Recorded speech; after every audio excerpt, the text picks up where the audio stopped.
Ah, okay. There we go. Good thing I wasn't talking that much. Anyways. It's been a while. 3 weeks maybe? I don't know. Well, I said I would do it. Today I'm doing it.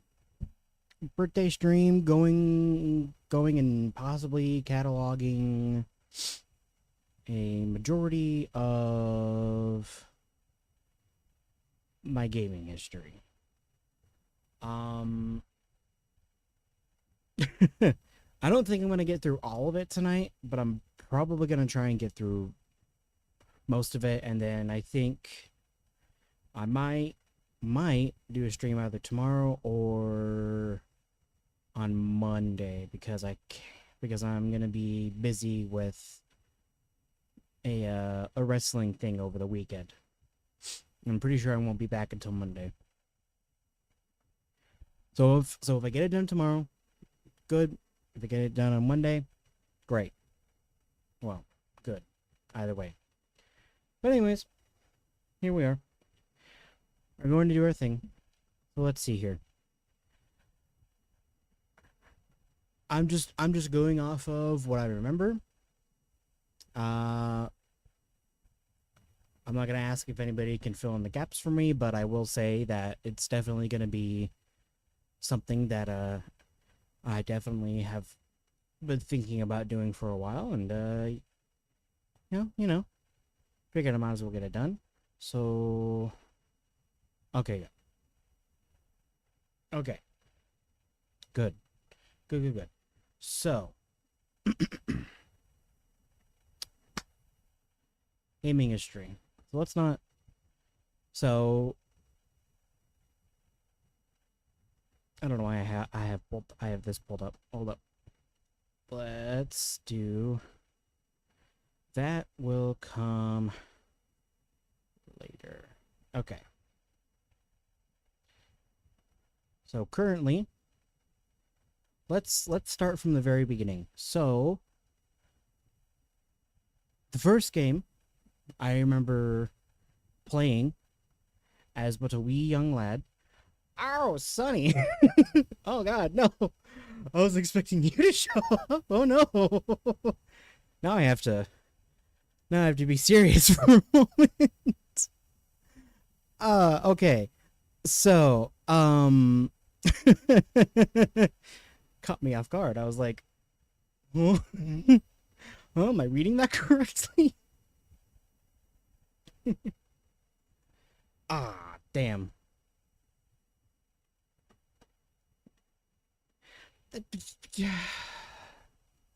Why is it like this?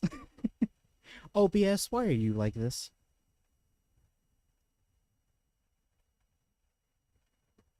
Let's see. Does it show up for me?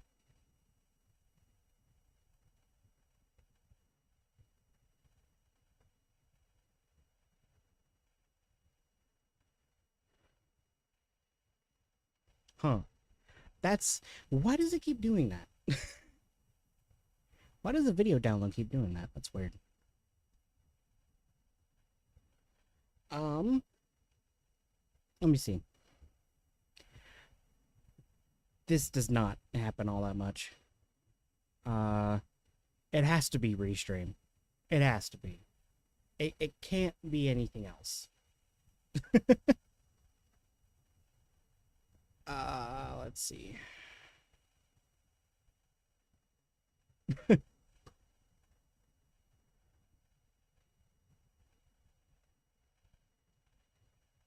This is this is embarrassing.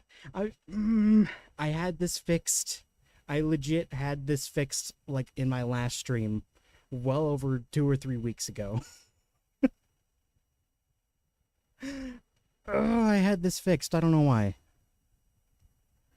Um Music is a little too loud on my end. I think it might be a little too loud for you guys. Um it it has to be. It has to be. It can't be anything else.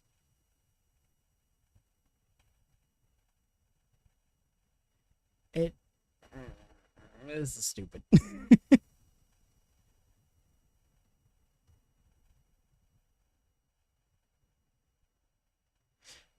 No. Why is it doing that? Hmm.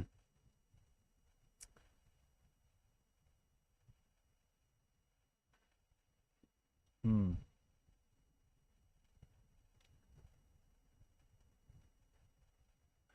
I'm trying to figure it out. That's a lot of dropped frames. Damn. I. How did I set it up last time?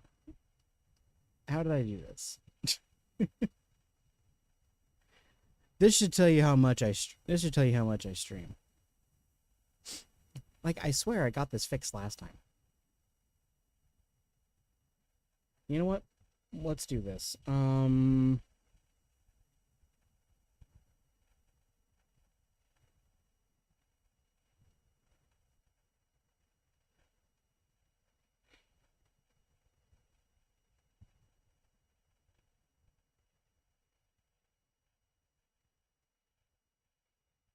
Dang. Uh,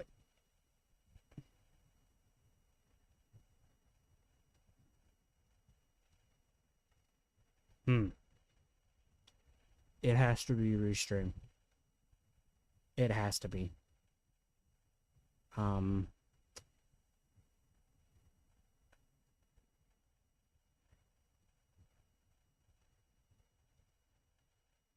Wait, did it work? Can you guys see it now? Again.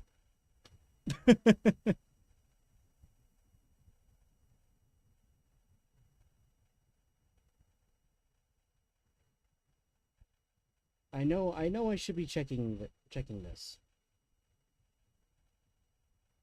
Why is the screen black? Why are you I swear? I swear?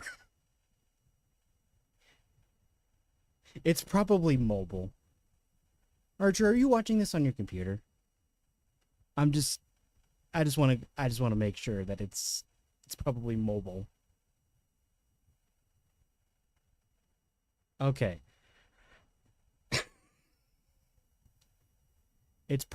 It's probably Twitch. It's probably Twitch on it's probably Twitch. It's probably Twitch's fault. I could probably pull it up on YouTube cuz YouTube doesn't really have a problem. Like consistently.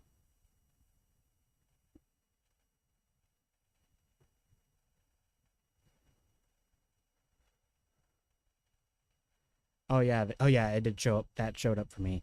So, hmm. Hmm. Hmm. Hmm. Hmm. Hmm. Hmm. Hmm. Hmm. Let's see. Hmm. Hmm.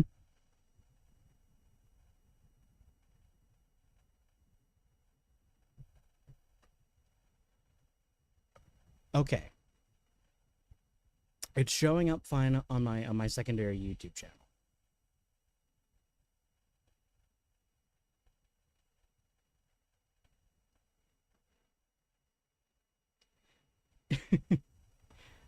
Yeah, you could like maybe restart stuff.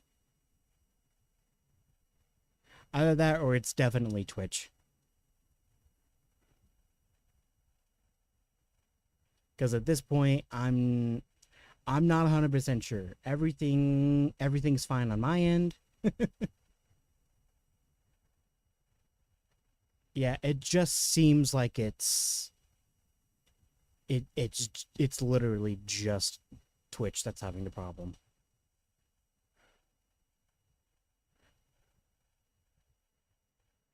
That's really stupid. I mm, really scratching my head over this. Um, haha, there you go. Pretty sure you could still type in chat anyways, and I'd still see it. There we go.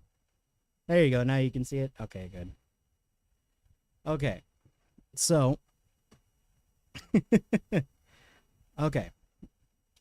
I didn't This was just kind of like a semi last minute thing because I said I would do it last night to like members of like a Discord server I'm a part of. Um I haven't I kind of put some thought into it, but I was like, you know what? Let's just wing it.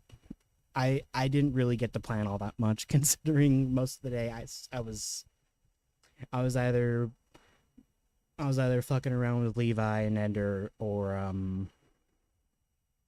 I was sleeping. I'll be honest, I was sleeping. It was like 6 a.m. and I was real fucking tired.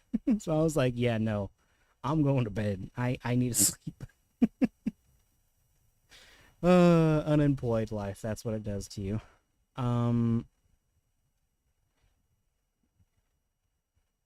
So, anyways, let's see. I was going to mess around with this. So, currently, we are on. So let's do. What am I doing? Place. Let's do year. Parentheses. There you go. Okay.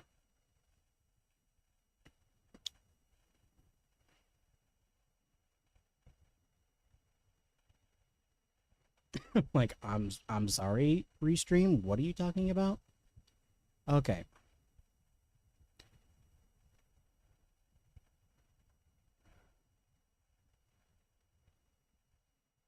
We're just gonna do this. No gradient. And just make the color white.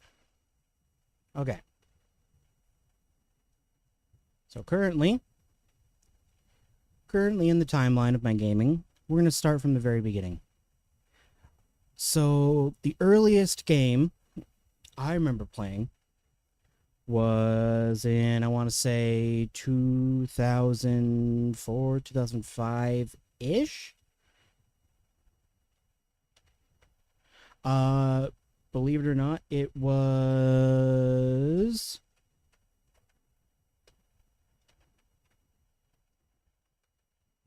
Super Mario Bros. On, I think it was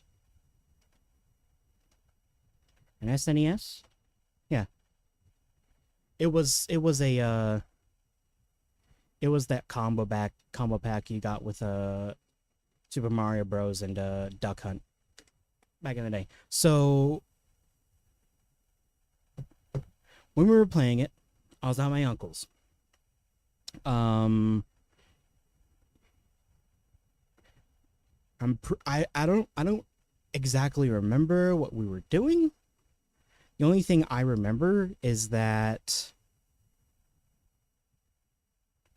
we were, I think, bored, and so our uncle pulled us into his guest bedroom where he had his, I believe it was his SNES setup on his like little CRV TV, if you guys know what that is. And we essentially just played Super Mario Bros. And Duck Hunt. Actually, I need to change that.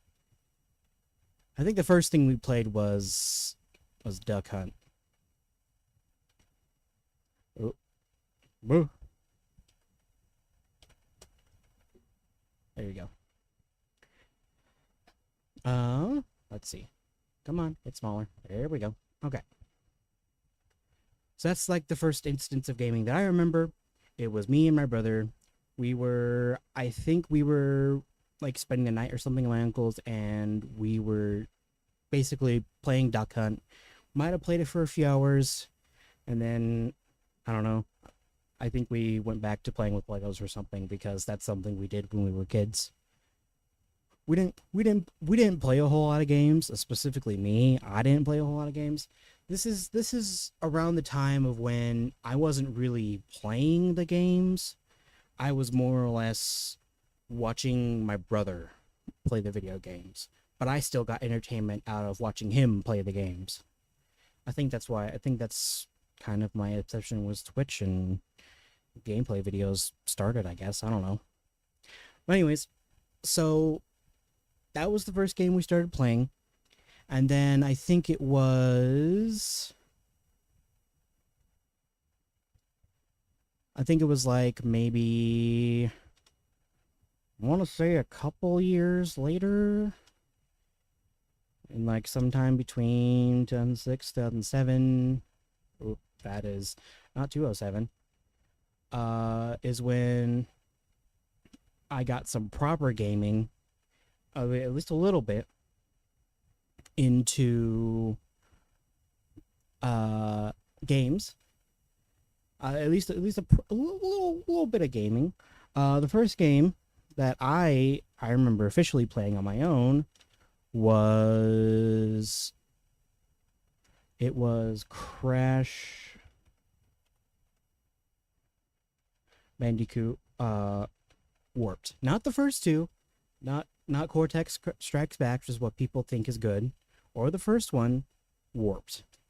And that was on PS1. I think I played like a level or two, and I think my little adolescent autistic mind couldn't wrap my head around it. So I think after like 1 or 2 levels, I was just like, okay, I can't get into this. I'm sorry. And I just like basically gave up. But fun fact, my mother and her husband, my stepdad, they also decided to play Crash Warped on their PlayStation 3, and they were obsessed with it. Obsessed with it. Hi, Silent. How you doing? Oh, you got in here just in time. We just barely started because we had technical difficulties at the beginning. So yeah, my mother and my stepdad became completely obsessed. they became completely obsessed with Crash Warped for some reason. They got it to the point where I think they 100% completed it on the backwards compatibility version on the PlayStation 3. And I remember watching them on like their free time outside of like work or whatever, and they were just constantly playing it. It was like one of the many things that they were like, yeah, let's actually commit time into getting this completed.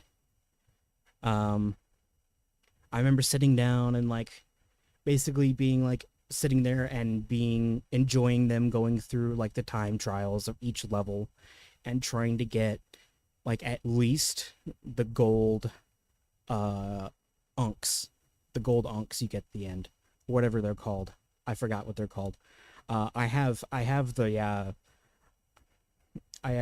Insane Trilogy, so I'm pretty sure I could just look at it on there, but I need to re-download it. But as I stated yesterday, as a part of this here stream, we will actually play a little bit of some of the games that are a part of my history. So I have an emulator. I have a PS5 controller. And we're gonna probably do like maybe a level or two of Crash Warped. In case you couldn't tell, it's been a while.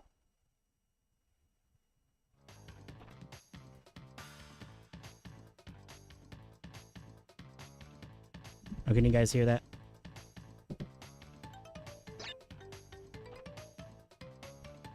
Now let me know, chat. Can you guys hear the game?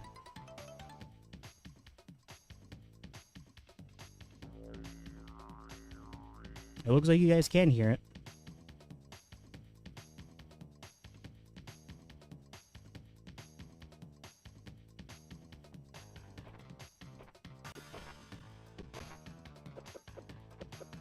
Let's see.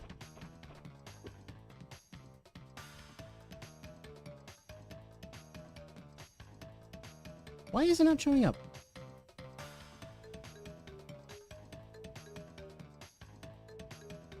Game, why are you not showing up?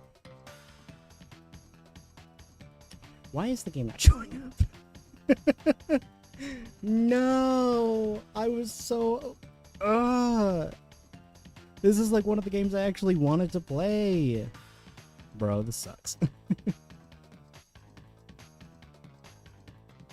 I got it to work. It's showing up. Look at it. Look at it in all its glory. All of its polygon-esque glory.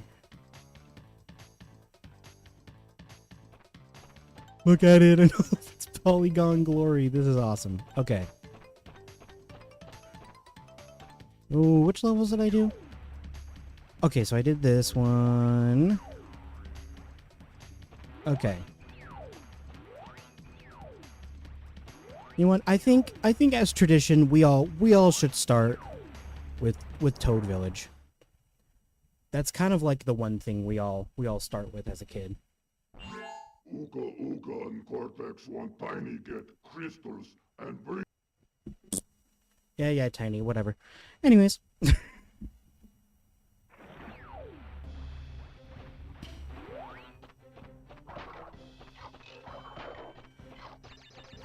Well, anyways.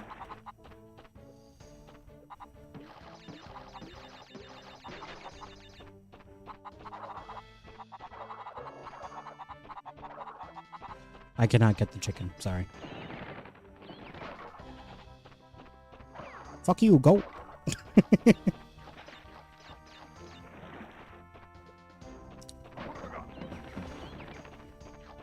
Yeah, Crash Warped was like the big game that my family was obsessed with for a while. I think at least until they completed it on their PlayStation version.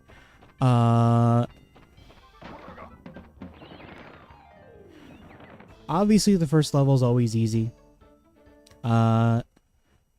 Again, I never really got into it, but it wasn't until I started tinkering around with emulators that I actually was like, you know what? Let's actually start with let's start with all the games that from my childhood, you know? You get what I'm saying?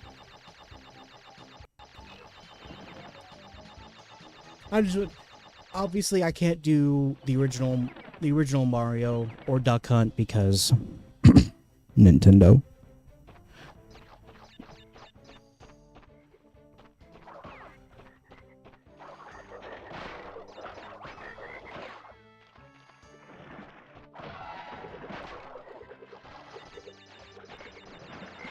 So basically,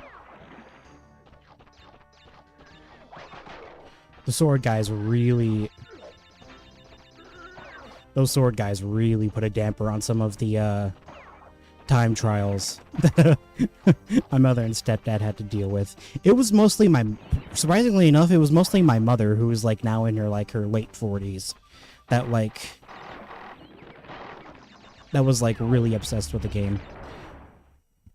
My stepdad never really got it, but he was like, "All right, I'll be supportive. I'll play a little bit of this with her. You know, no big deal."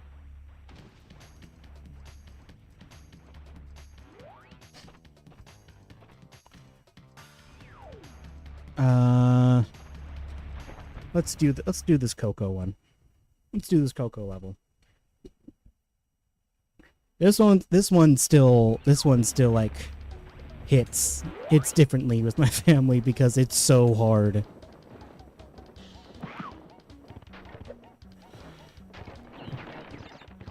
Because at some point when you have all of the upgrades, these levels tend to go by really fast.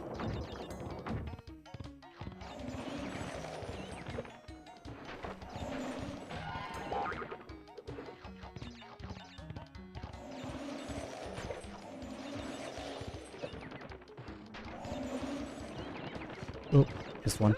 Whatever.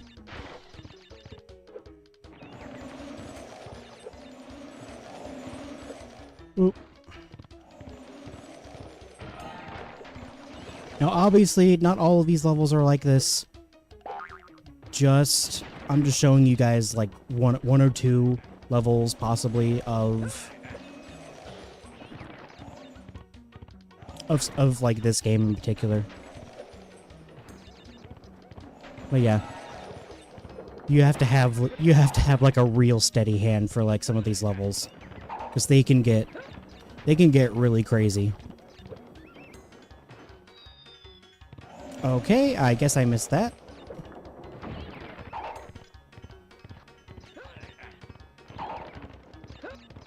But it's fine.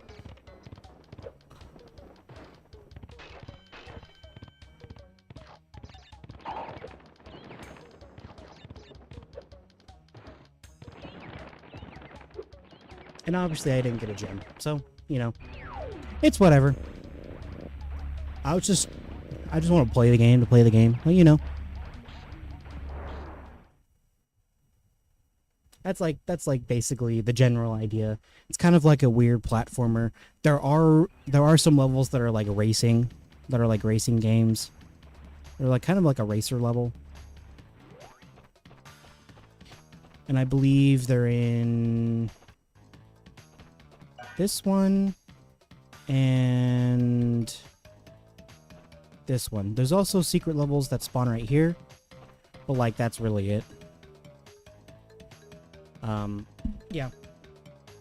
Most of the games that you'll see me play today are basically they'll be on emulators. That's because I don't have the time or the money to acquire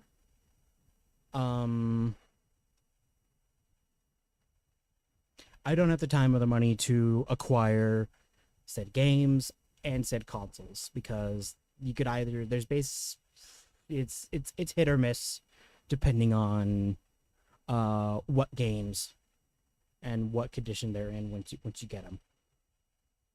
Okay. Okay. So around this time, meaning me and my brother, we discovered, well, actually, I might skip a little bit ahead, but this is, I think, still, I want to say 2000, let's just do 2007, baseline, 2007, just get it out of the way. Okay, so, I don't know if you know this, but there is this little known game. You may have not heard of it. It's called. We'll just call it the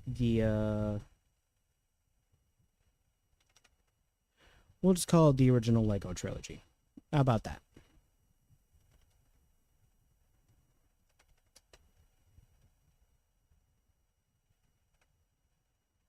Actually, we'll just do like a general blanket kind of.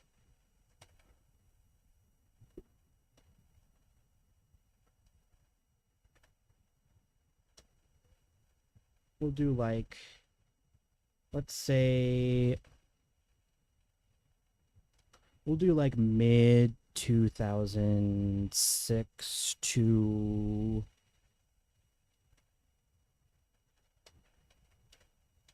mid 2008.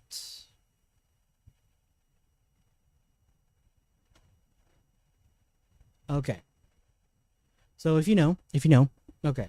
So I think so this was around the time of when I was not playing as many games and I was just watching my brother play. So around this time, me and my brother were also obsessed with stuff like Legos. It wasn't until we found out that there were Lego games that we were like, hell yes, let's do this. Let's play them. In fact, actually, I've been doing consoles, so let's add the consoles. Let's do PS1 and PS2. PS2. So basically, when we think of the Lego games that we're nostalgic for, it's always gonna be Lego Indiana Jones, Lego Star Wars, the complete saga, slash Lego Star Wars 1 and 2, the ones that came out before the complete saga, as well as Lego Indiana Jones. Those are the games that we think of that we're nostalgic for when it comes to the Lego games. So obviously, we loved watching them. We loved playing them. Well, my brother did. I loved watching him play them. And this also kind of ties into my YouTube obsession, because I remember the first videos that I watched on my dad's girlfriend's computer at the time. I remember very vividly sitting in front of my dad's girlfriend's at the time's computer and just hours on end watching Lego videos. We're talking stop motion animations, which was basically like the default kind of, it was like the default content that you got to watch back in the early days of YouTube. There wasn't really a whole lot of gaming content, especially for stuff like Lego games. It's like nowadays you could probably find like 20, you could probably maybe like find 100 or so playthroughs of Lego Batman or something. But back in the day, you couldn't find that shit. And yeah,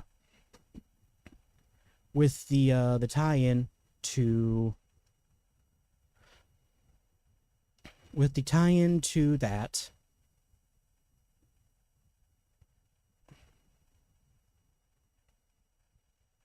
bro.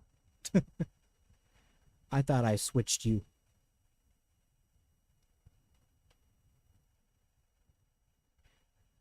Oh, also, in case you guys are wondering, yes, Minecraft will be mentioned. It'll just hold on a little bit. It will get there eventually.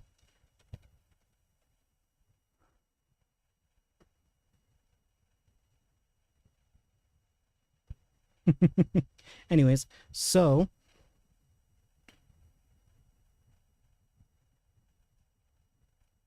with that, we come to the Lego portion.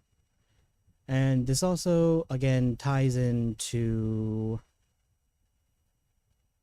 It kind of ties in. I don't know. I don't know if it really does, but regardless. Regardless, there's this channel. I don't know if you guys have heard of it, but it's called Forest Fire 101. And in the very beginning, I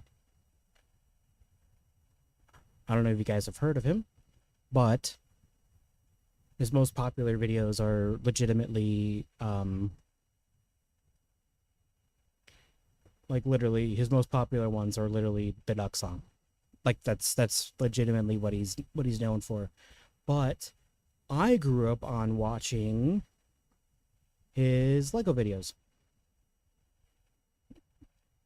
In fact, I probably remember a lot of jokes from these early videos. Now, to be honest, I look back on them and I look back on them fondly, but then I watch them again nowadays and I'm like, I probably should have not watched this, but at the same time, I kind of don't care, because let's be honest here. I would not be the person I am today if it wasn't for me starting to like watch videos on YouTube. So literally at the time, I didn't have a YouTube account or any accounts for that matter. And you didn't really have to. You just kind of, you were able to watch whatever you wanted. Everything was fine. Everything was hunky-dory. Blah, blah, blah.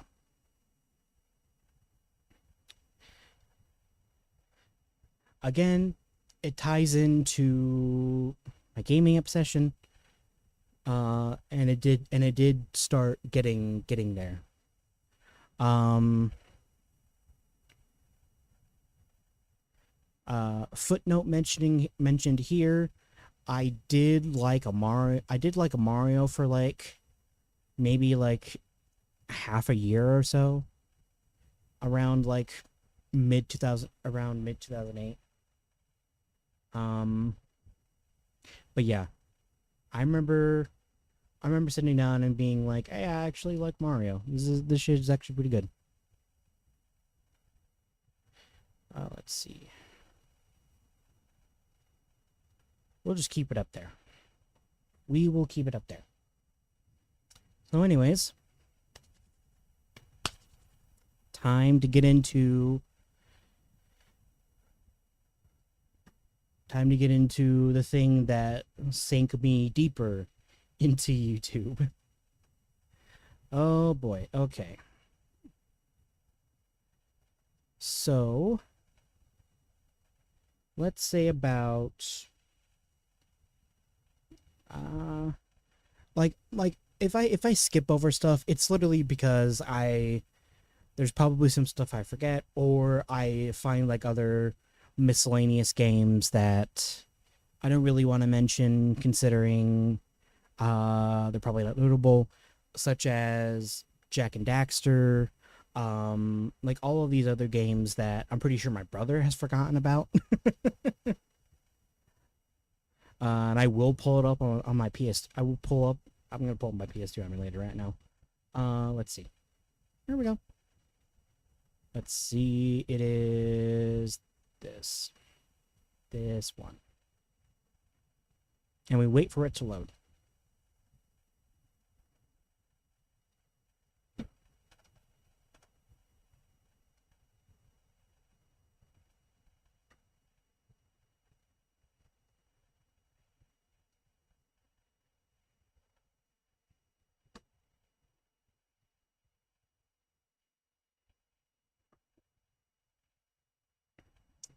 So there was some stuff. Okay, so currently all the miscellaneous stuff that I just want to get out of the way before we get into my next big obsession. Uh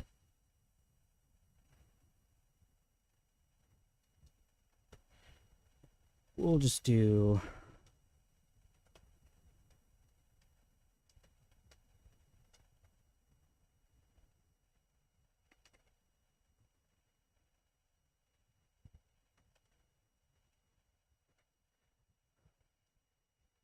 so I don't know if you know this, but there's going to be a pattern in like certain areas that I will address. So let's do not 2010. Okay.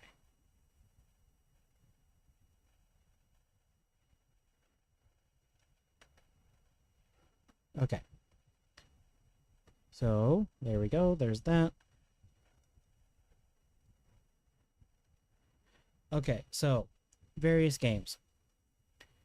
So excluding all the Harry Potter ones, God of War, Crazy Taxi, Luxor, and Tomb Raider, pretty much everything you see on the list is all of the games that me and my brother have played at some point. And yes, that includes GTA San Andreas. Why? Because it was around this time that my mother and stepdad were finally starting to get serious, and they were inviting my stepdad's sons over, and they were playing games like Call of Duty and San Andreas. Games that people our age should not be playing. but it's fine. It's whatever. I'm not gonna get into that. Anyways, but yeah, like ATV Alpha Fury 3, Menton Alien Force, Bionicle Heroes, all these Jack and Daxter games, and hey look, all of the games I mentioned previously. Um, Yeah, those are like the miscellaneous games that me and my brother kind of sat down and actually were like, yeah, this is pretty cool. We like this. I remember, I think it was my brother, he played either this, either one of these two Jak and Daxters, either one of these. Either one. I can't remember. I can't remember which one he played. But yeah, that's why I remember. I remember him playing these ones. And believe it or not, ATV Alpha Fury 3 is what got me into listening Slipknot because I remember a song called Duality. I didn't know the name of it, but I did know I did know a song from it. And I was like, I'm gonna look this up. So I looked it up. I listened to it and I'm like, yep, that is the exact song that I remember in that. And ever since then I've gotten like 10 I've got like 10 Slipknot songs on my on my title right now. Yeah, just a little fun fact for that. Also me and my brother were also obsessed with Ben 10 at the time. So and since Alien Force was like the hot new series then, we decided to play the Alien Force game and my brother loved it. I was more of a Generator Rex guy, but you know, that's just me. And yes, God of War will be mentioned later. Cars, uh, Cars was literally just another one that because I wanted to play Cars, I loved playing Cars. I wasn't really a big racing. I wasn't really a big racing game guy, but I do remember. I believe it was my. I think it was my stepdad that played a little bit of Cars. I'm not 100% sure. But yeah. Bionicle, it was legitimately because it's Lego. I mean, come on. If you haven't played Bionicles, any of the Bionicle games, you weren't a true Lego fan at that point. Um and again, all the Harry Potter games you could ignore. Um but anyways, that's that. All right. Now it's time to stunlock myself into a 20-minute into an hour rant about my next obsession. Are you guys ready? Because I sure am. Oh, you guys are going to love this. Let's say...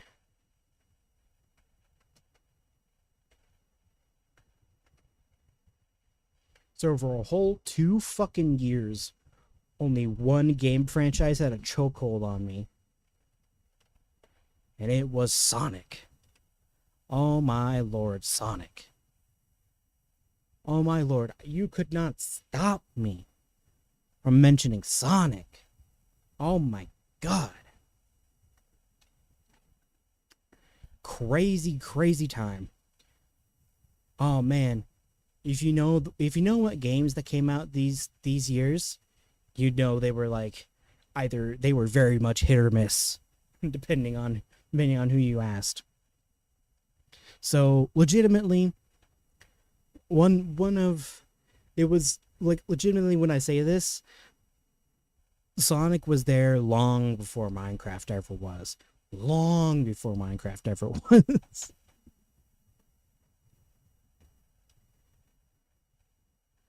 And speaking of Minecraft, but anyways, long before Minecraft. Long before. At least in my tiny adolescent mind, it was a long time. Like I was obsessed with Sonic. In fact, fun fact, my favorite Sonic game is the one you least expect for me to like. It is, believe it or not, Sonic Unleashed. For some reason, I liked Sonic Unleashed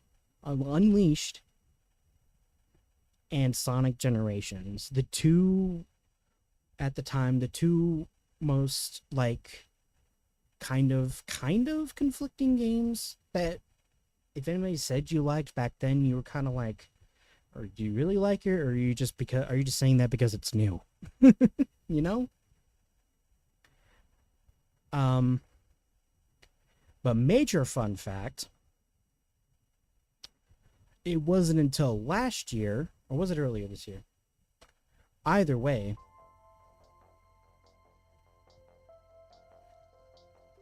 a group of people, they got together and they said, you know what?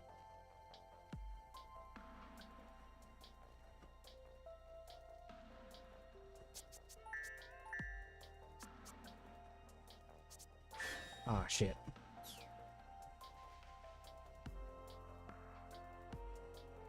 It is not a middle list. I don't know why I have to do this now. This is stupid.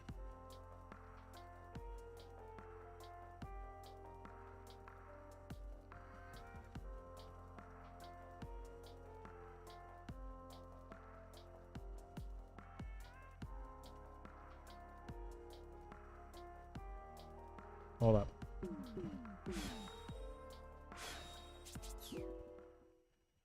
I think if I do it from... What if I do it from...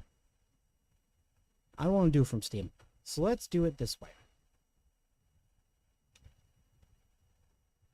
Do I still have to... Do I still have to go through all of that? Sega. No, I don't. Do I? No, I don't. Okay, it is showing up. Okay, good. So, Sonic Unleashed. Sonic Unleashed. I am very glad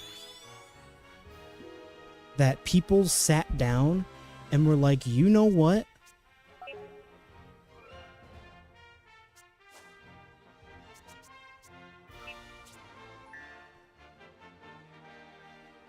Let's take this game and let's recompile it to like PC. So that's exactly what happened. And like, I'm fucking ecstatic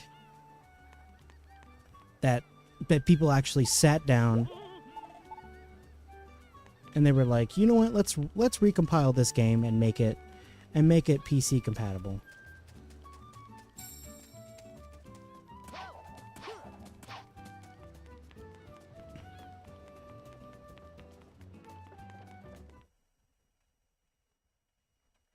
Honestly, oh my god, you don't even know.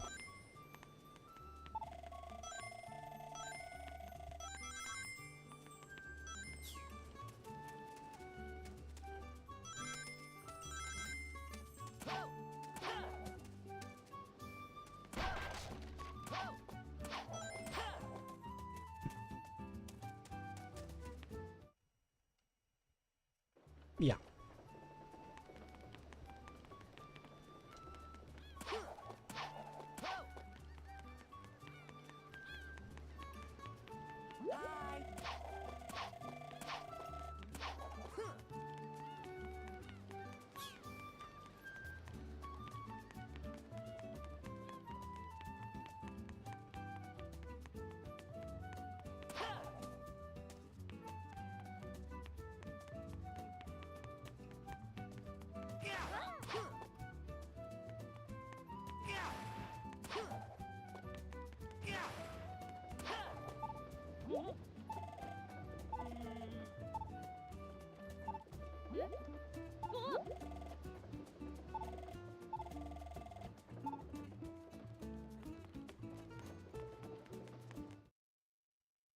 Yeah,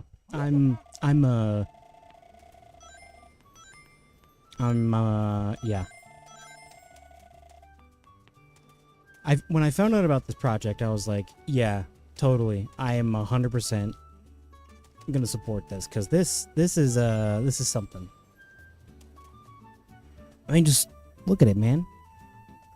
This is on my PC. I'm not running an emulator. I had a copy of Sonic Unleashed. I was just like, you know what? Fuck it. Let's do this. And here it is. on my PC. Keep in mind, when this came out, it did not get a PC release. Like, at all. Not even a little bit.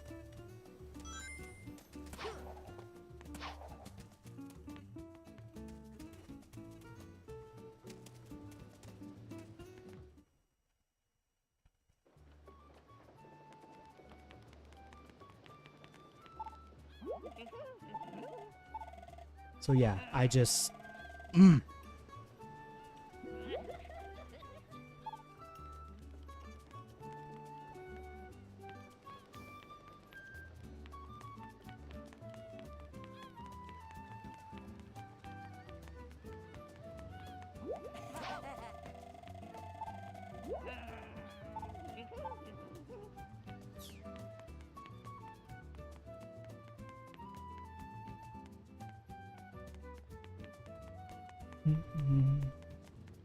I mean, I when I started playing Sonic games, I was like, yeah.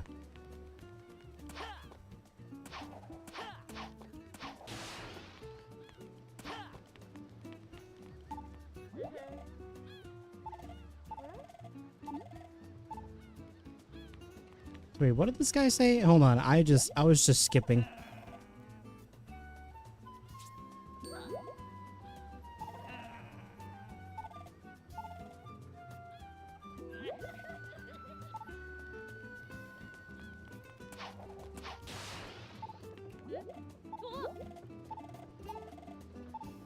Again, blah blah blah blah.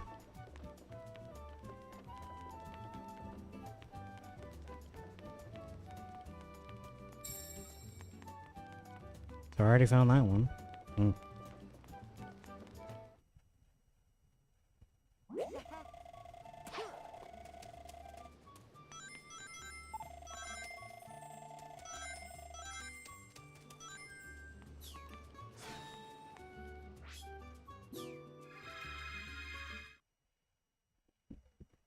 Act 2. I didn't know.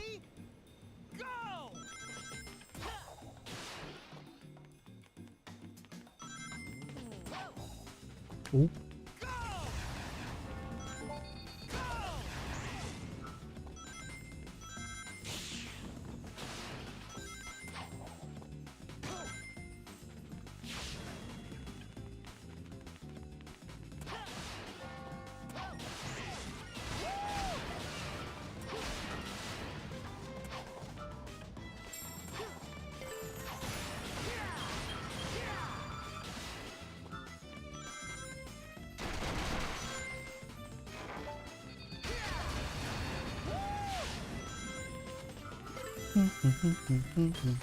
I'm sorry, I'm getting...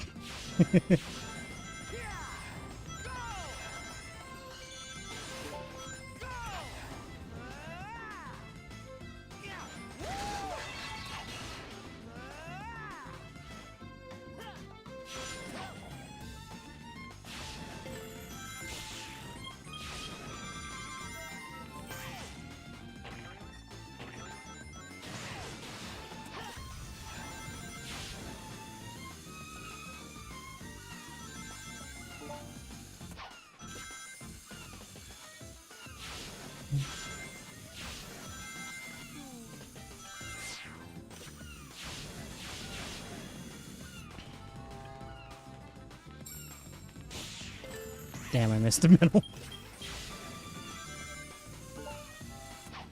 Oh. Yeah. That's pretty much par for the course for me, I guess. No! Why do you do this?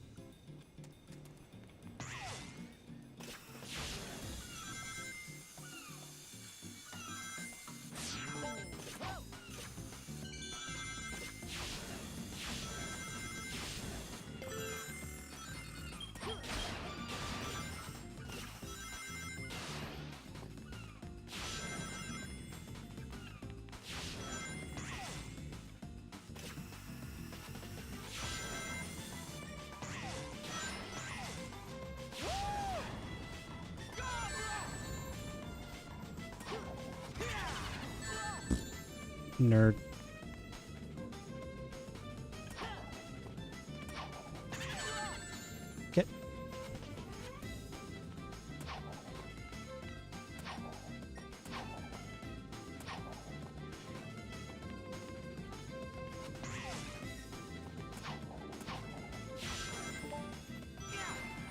Aha!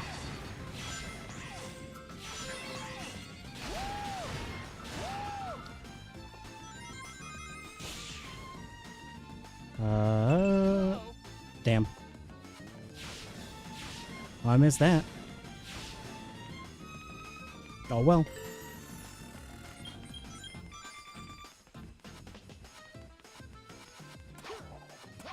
Do-do-do-do-do-do-do. I don't know. I think I might change.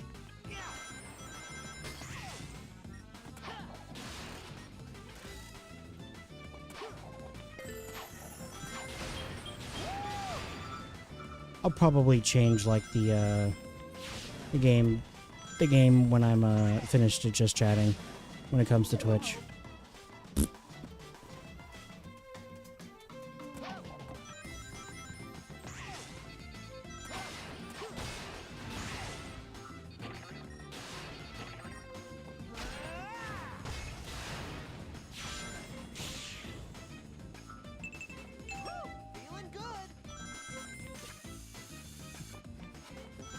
Quick time events. I'm not very good at them.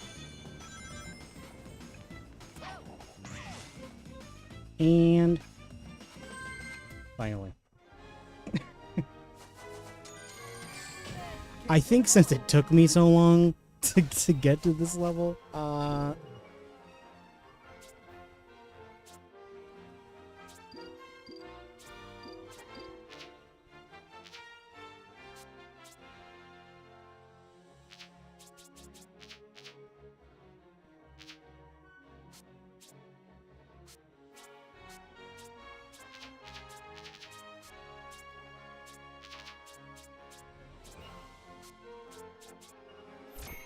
okay.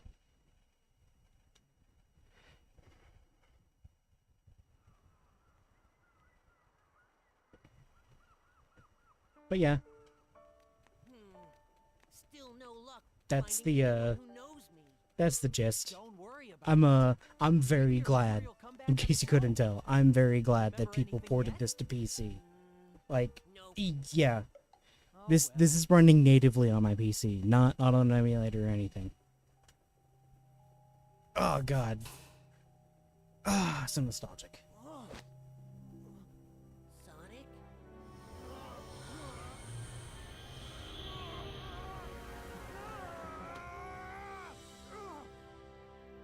Whoa. Mr. Monster Guy is back. So when the sun goes down, I turn into this? Are you okay, Sonic? I'm fine. I just need to be careful who sees me like this. Sonic! Sonic, look! What is it? Oh, it's hopeless. The whole planet is split apart.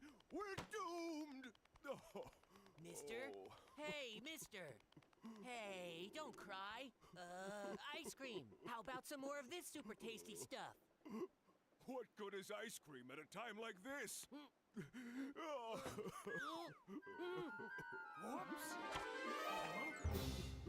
Oh, the best thing about this, mod support. Weird, Mod support, mod support, mod support. but it could be useful. I obviously don't have mods going, but you could just tell they did a really good job by just getting the game into like a format for PC.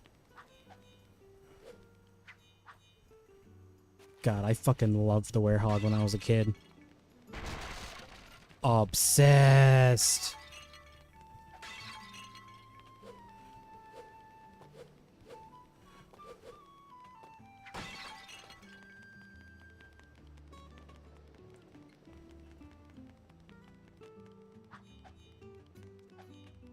Oh, you can break that one back there, but you can't break this one. Those ones? All right.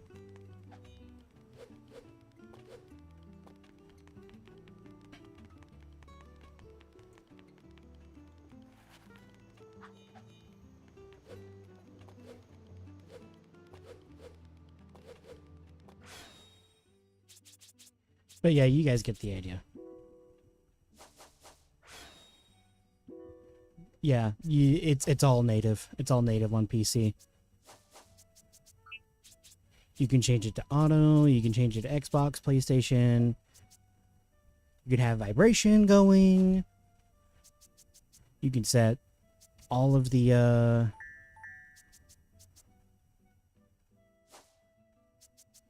you could basically change a lot of stuff that you couldn't do on the Xbox 360 or obviously turn off motion blur. Who even keeps it on, bro? Come on. But yeah, yeah. I'm super happy. I'm super happy I was able to I'm able to share that. I'm able to tell you guys, yeah.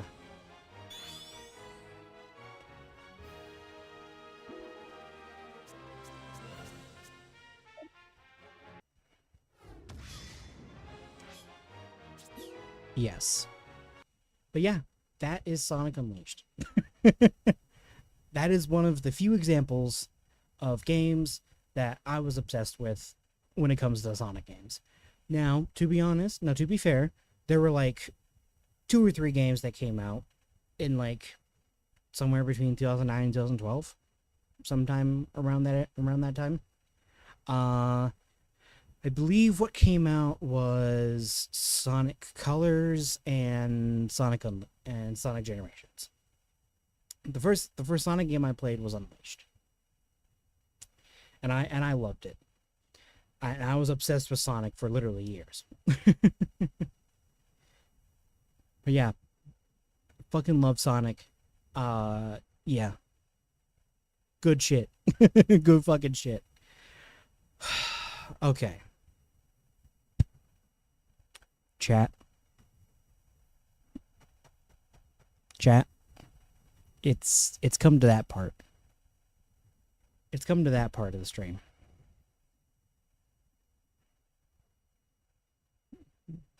Now, I'm not sure if you're aware of this. Like, even a little bit. I don't know if you know this, chat. Minecraft is my all-time favorite game. I don't know if you knew that.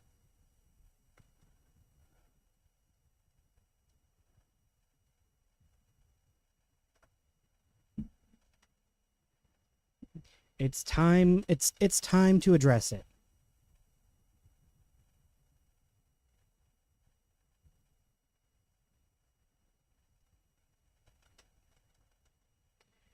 It's time to address it. It was inevitable, chat. It was inevitable.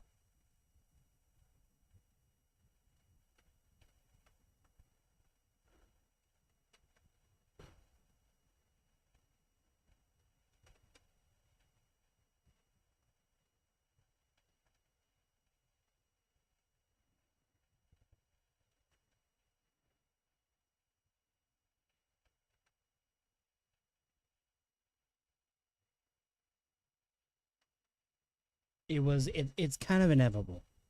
If you don't know anything about me, you would know that this was kind of inevitable. Like if I don't address it, I'm basically kicking myself in the ass if I don't address it. Yes. Minecraft.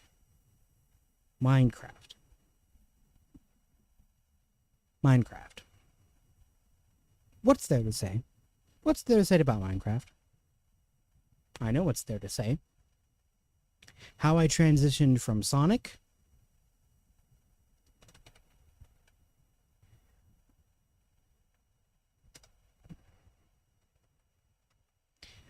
literally, how the hell did I transfer my obsession from the Sonic games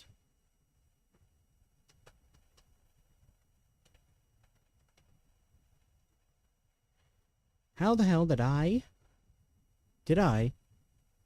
Captain Chimney 11 transfer my obsession from Sonic to Minecraft? I'll tell you how. Chat, you gotta bear with me for a sec.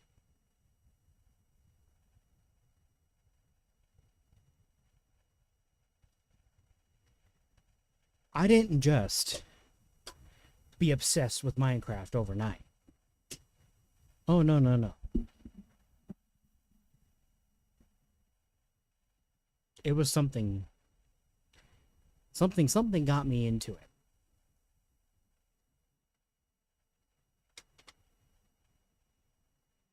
It was this guy. Right here.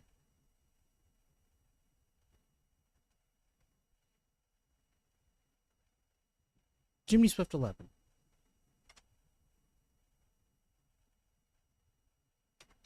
Where part of my name comes from.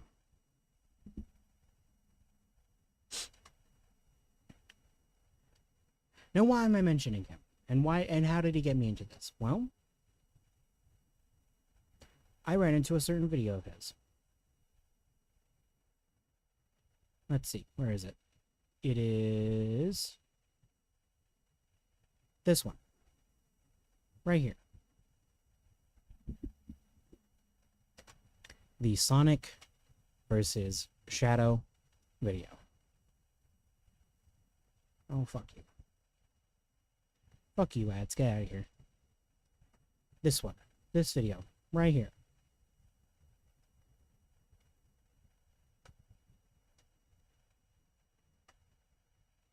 That one.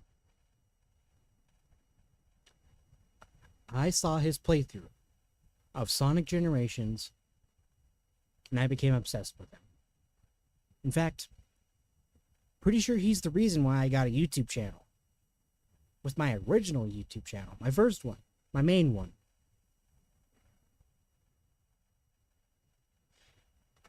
And then, out of curiosity, I remember this day very clearly. I looked at his channel and I was like, I wonder what else he does.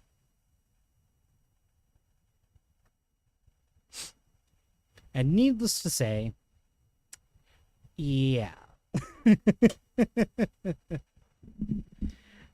I was obsessed. I loved it. The whole reason why I got into Minecraft. There are a lot of fucking videos from just these top ones alone that I remember some pretty catchy lines in. In fact, specifically this one.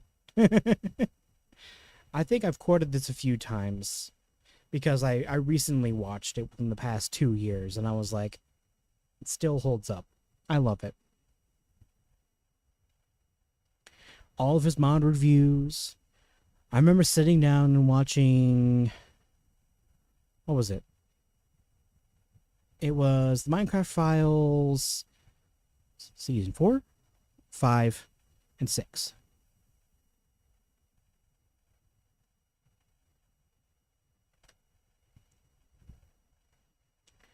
Chimney Swift is probably the biggest inspiration I had in my life since forever. I probably would not be sitting here talking to you guys about my gaming history if it wasn't for him. In fact, I'm pretty sure 99% of I'm pretty sure about a good 70% of my obsessions I would have not known about if it wasn't for Chimney Swift. A good chunk of my life is Chimney Swift 11. And see, there it is, Spellbound Caves.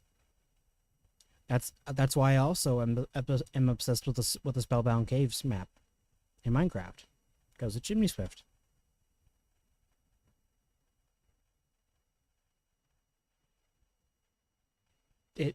It's pretty much just been a chokehold. Minecraft has pretty much been in a chokehold of my life since like early 2012.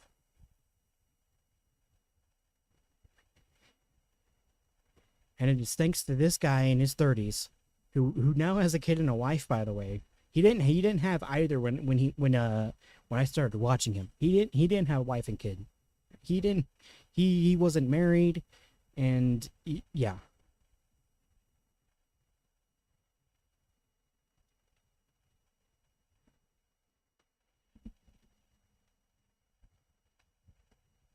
Like, just for that, I'm going to play the song that he used a lot in most of his videos. This one. Droopy likes your face. This one.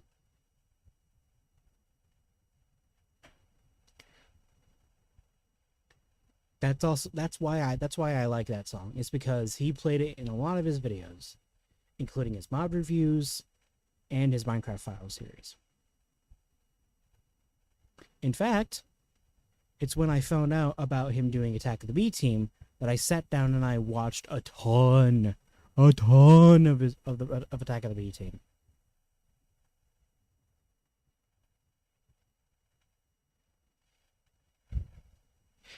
And you could kind of argue he did kind of get me into like the Elder Scrolls, kind of. But I wasn't sitting here like I wasn't sitting here wanting to watch Elder Scrolls stuff from him. But, you know, it's there. I didn't watch it, but it's there. But that's the beauty and joy of me watching Chimney Swift 11. Again, if it wasn't for him, a good majority of the games that I have been playing for years or have been obsessed with probably would have not even given a second thought. Not even a little bit.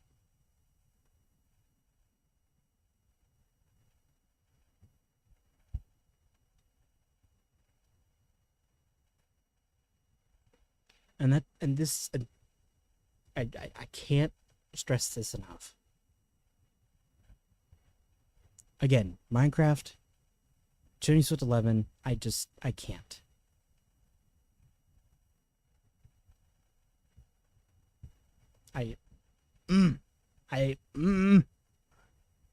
Minecraft has had a stranglehold on me for years.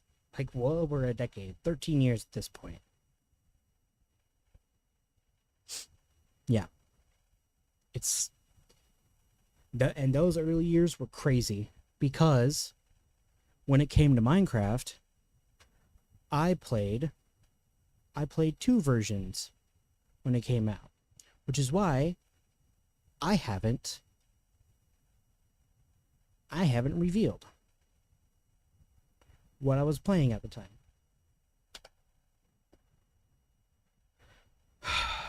Okay, so here it is.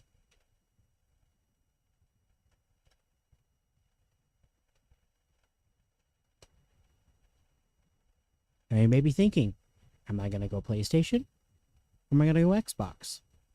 Well, there's your answer. And more specifically,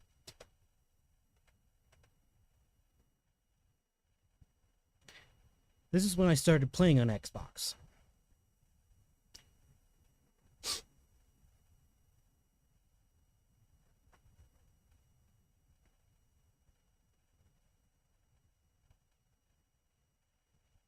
Yeah. Now, there's a reason why I played on Xbox. Because at the time, and I didn't know this, I did not know there was a PlayStation version. In fact, I didn't know there was a PlayStation version until like it had already been out for like 2 or 3 years.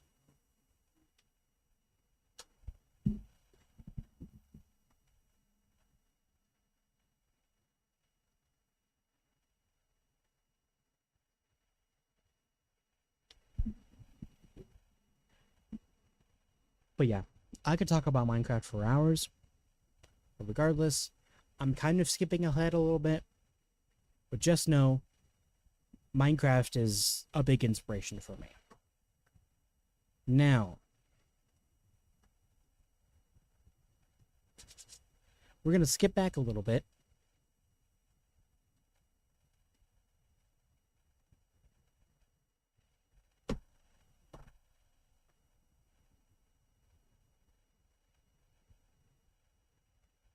Hold up.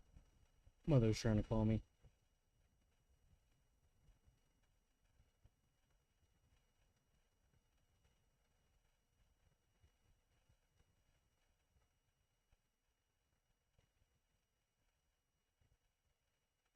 Okay. I just sent her a text. So, I'm gonna backtrack a little bit because I want to tell you guys about a little game you may not know about.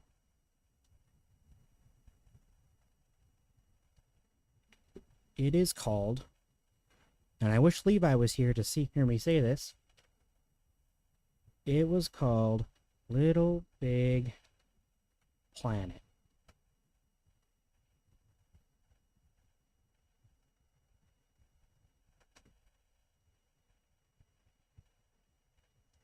And weirdly enough, I started playing it. Oop.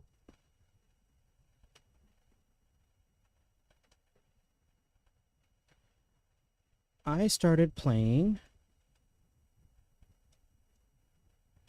LBP between it was right around, it was like neck and neck between I want to say it was neck and neck between Minecraft, no, not Minecraft, Sonic and Little Big Planet.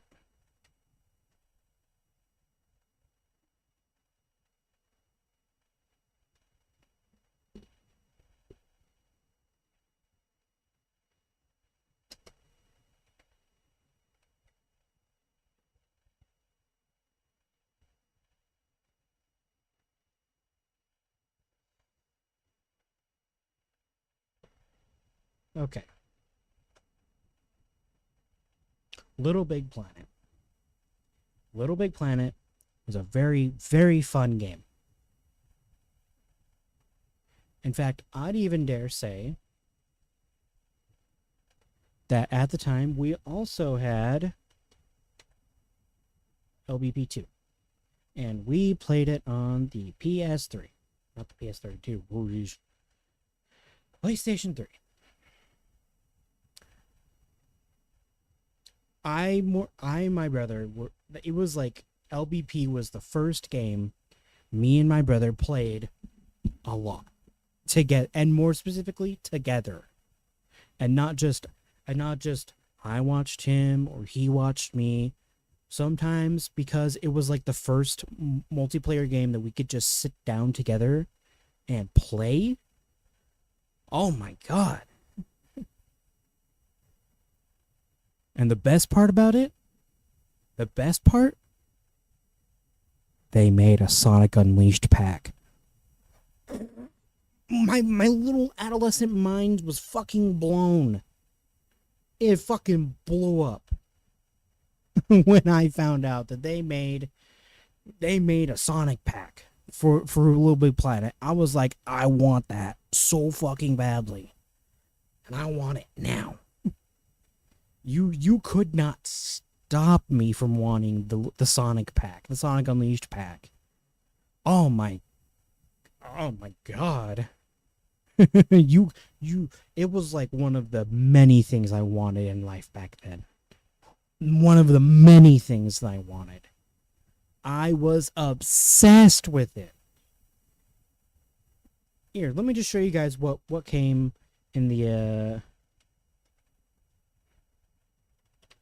Let me just show you what came in it. Are you ready? You got six fucking costumes. You got Sonic, Tails, Knuckles, Eggman, and the Werehog. Oh my god. God damn, I was obsessed with this pack. It had a fuck ton of stickers. Yeah, it was, oh my god. I loved it.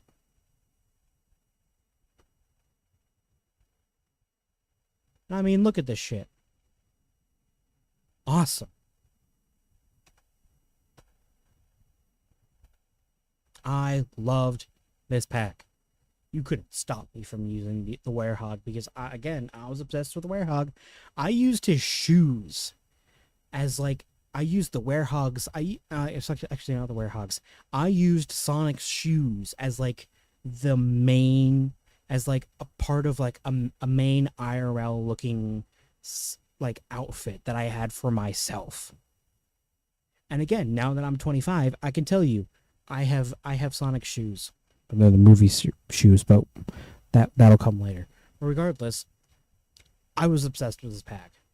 Heck, I even loved the fucking stickers that it came with it. You could not stop me from using these stickers anywhere I wanted them. I was obsessed. I loved this pack. I loved it. Damn shame the whole thing had to be removed because, you know, fucking Sony. If the game's not profitable anymore, too bad.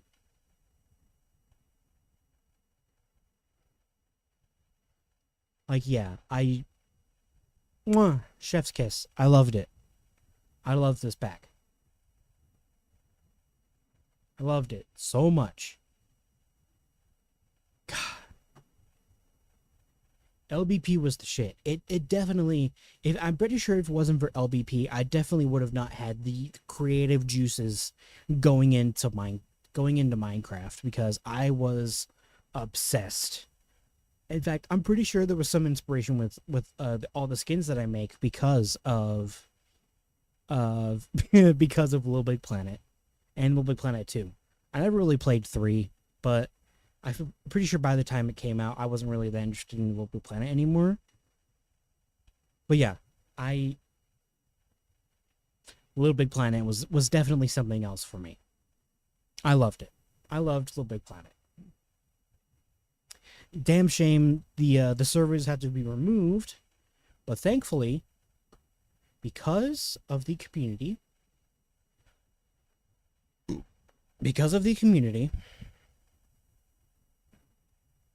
and because people are fucking mad lads, people have made their own servers for Little Big Planet.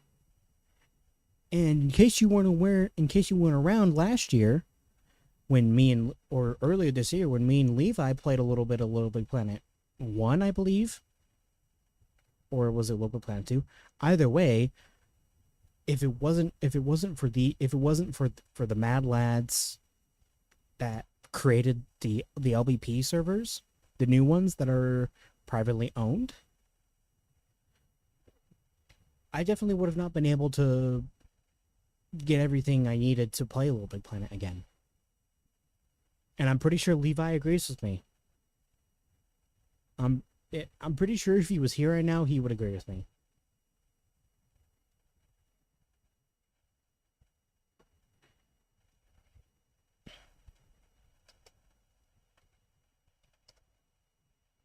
I'm like an hour plus late, but it doesn't matter. But yeah, I don't know if Levi's here or not, but I'm pretty sure he can attest. Little Big Planet it's a killer game that if you played it at the time, it was really good. And like I mentioned to Levi multiple times, there was this guy. I don't know what his name was, and I don't know if anybody still has any of his levels in the LBP community right now, but he made really good like cinematic kind of movies in Little Big Planet. I think his name was like Muppet Studios or something. It was something like that. I can't remember what it was. But regardless, he was really fucking good at his shit. And I'm pretty sure he had all of the packs, so he could just play whatever the hell he wants, and it just wouldn't matter. But yeah, it was crazy shit. Dude was talented as fuck. Muppet Studios or whatever. Twitch hates my guts. Don't worry, you're not the only one. Sunny Sunrays, like early on in the stream, was just like, yeah, I can't view your stream on Twitch, and I was like, just go to YouTube. And then like YouTube, somehow it worked. YouTube somehow is fine. I don't know what it is with Twitch. It's either hit or miss for Twitch. Because Archer apparently can see it on Twitch, and it's whatever. But anyways, yeah, Levi, you can attest. Little Big Planet is like a goated game. and I know you know it's goated because you got the pod entrance. You got the pod entrance sound as your Discord entrance sound. I know. I know. I know you know that the game is goated. Little Big Planet is goated. We both love it. One of the greats. Yes, absolutely. And I am sad and sickened that Sony isn't doing enough with it. See, exactly. He knows. I am sickened that Sony isn't doing enough with Sackboy. Sony isn't doing enough with the LPP brand. Sure, we have, what is it, Astrobot now, but like as any of the older PlayStation fans knows, who even knows about Little Big Planet, we don't fucking give a shit. We don't give a shit about Astrobot.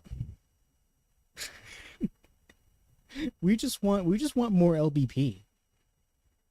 Hell, I'm pretty sure everybody was like, I know everybody is like, just keep the fucking servers up. But it's like, it's whatever. It's already done with and over with. Yeah. Exactly. Exactly. Hence why you and me, we started playing Little Big Planet on our emulators, and we both still fucking love the game, even if there's some problems with the servers and there's not really a whole lot of content to get into. It's still a good game regardless. We both still love it, even in our early to mid 20s. Or I guess something like that, I don't know. But yeah. Goated game. Awesome game. And again, loved this pack. I loved it a lot. I'm so glad. I'm so glad Sony was like, you know what? Let's collaborate with Sega and make a Sonic Unleashed pack. I'm glad they made it. Because it kind of solidified my obsession with both Little Big Planet and Sonic.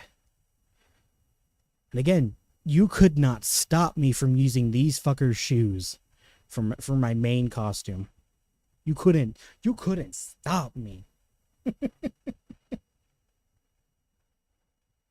See, there you go. There you fucking go.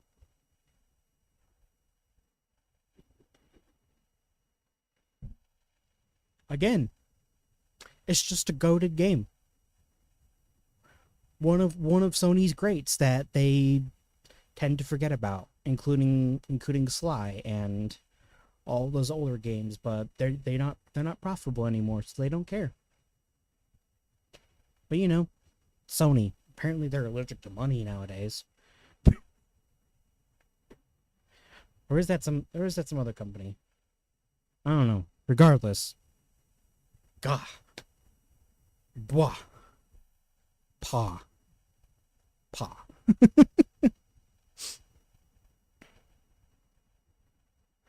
So anyways, that is the Little Big Planet section. Oh my god. We had to backtrack a little bit, Levi, so you're just catching up. So I did like a semi-small segment on Minecraft. But yeah.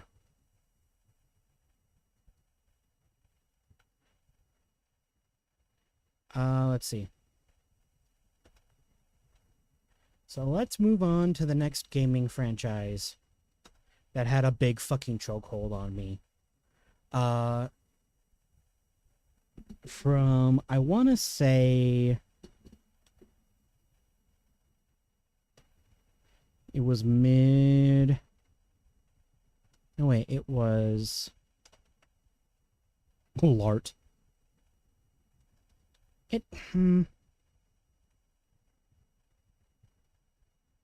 It's gotta be early 2013. You know what? We'll do this. Le. What is it after?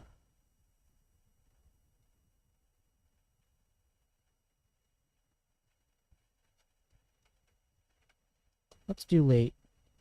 Let's do late 2013. I want to say...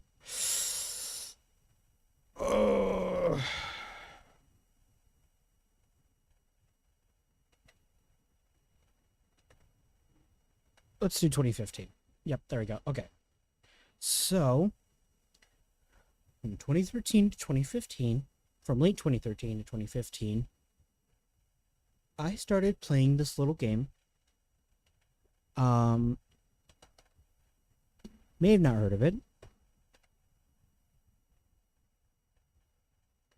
Borderlands. The Borderlands games. We'll just do Borderlands 2 and DPS. Borderlands 2 and come on. I don't know why the 2 disappeared. Okay. Borderlands 2 and the pre-sequel.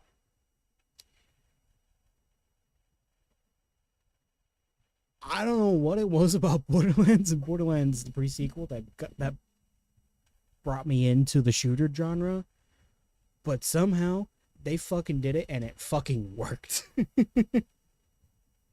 Again, my teen adolescent mind, my teen fucking autistic mind saw Borderlands and was like, yeah, this game fucking slaps. I guess it kind of solidified my autism, because I spent fucking hours trying to get certain guns in the game. But yeah, Borderlands 2 and the pre-sequel. I did not play the pre-sequel that much. I didn't get it. I don't know. I didn't see why people liked it. But it did kind of...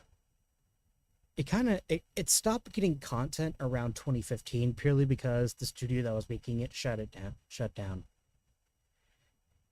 And for what it's worth, we definitely should have gotten a lot more. We 100% should have gotten more with the pre-sequel, because from what I've heard, from what they had planned, it was going to be pretty good. I don't hate the pre-sequel as much as I did back then. I didn't get it back then, but now I'm like, I can see why people like it now.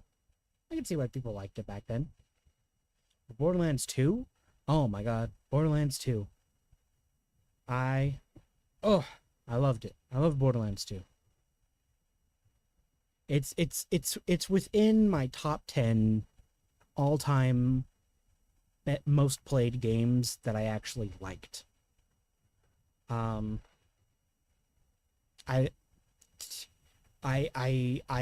couldn't make it to the OP levels, but I definitely played to level 50, and I still enjoyed the game. Even after the slog that was TVHM, or True Vault Hunter mode. At the time, I played as Maya as my first playthrough, because it was like the only female I could play as, and I was a very weird kid. And I could have played as Zero, but since my brother was playing Zero, I figured I could just play as myself. I could play as a different character. It was also around this time that I actually finally... Actually, was it 2013? It might have been because of... It might have been because I got tired of sharing my Microsoft account with my brother, that I finally decided to make my own. And that's how I have my own account. So if you look at my history on my Xbox account, it goes back a certain time. I don't need the whole thing.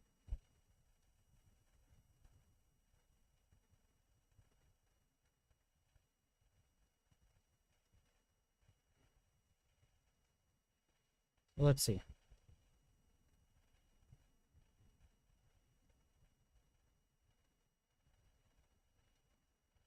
So if you go through my achievements,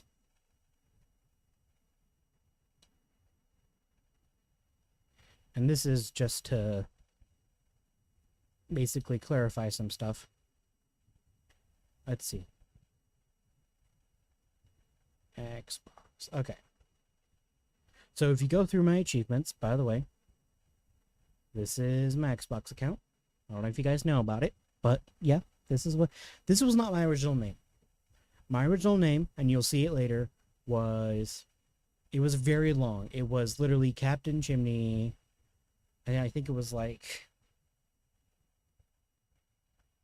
116 or something. I don't know. It was that's basically the gist of it. It had to be at a certain length. So I was like, and I couldn't make it any smaller. So I was just like, yeah, let's just do that. So pretty much, if you scroll back far enough, obviously you got the usual suspects of Sonic Generations. I did play a little bit of Paladins back then. This was sometime later, but that's not important. But if you scroll back far enough, you will see a lot of my gaming history. And here's Borderlands 2.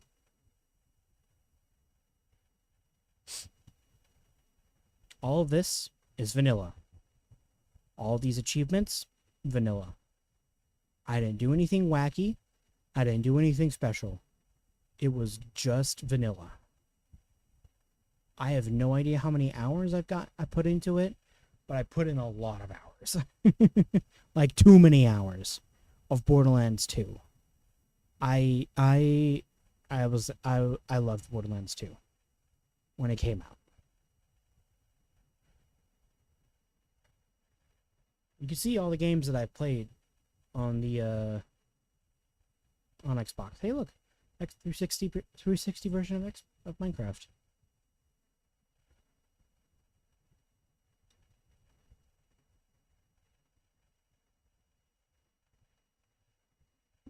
Yeah, you could see 2015, 2015, 2015. Let's look at my earliest one. The earliest one. Doesn't say.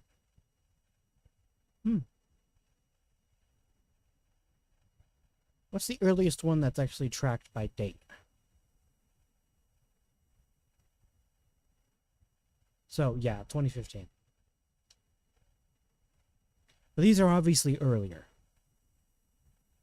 So literally, if there's huge time jumps between certain games, it's probably because I was playing Minecraft.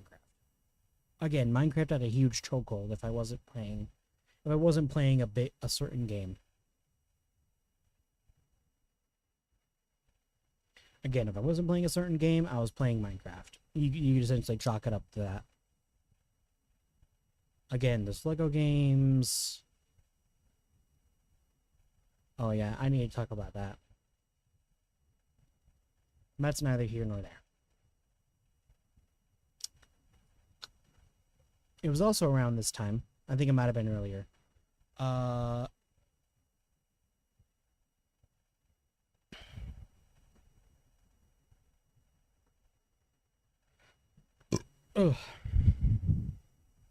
But yeah.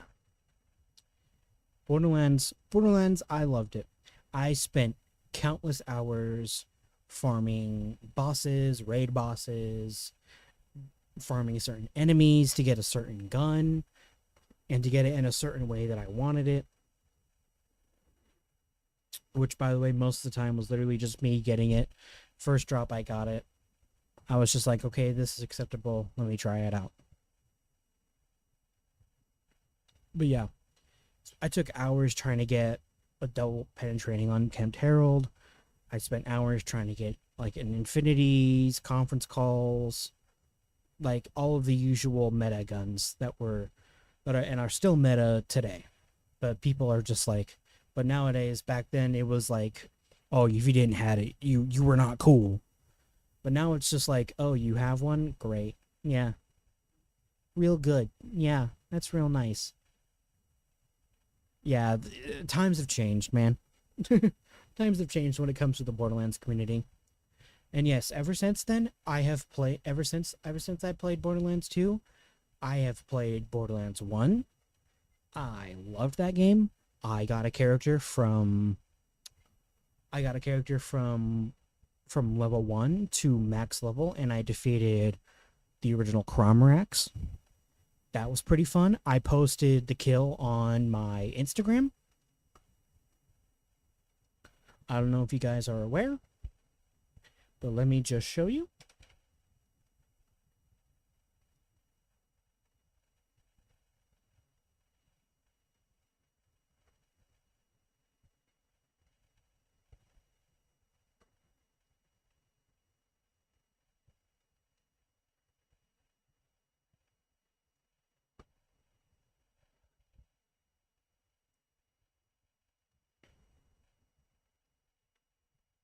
So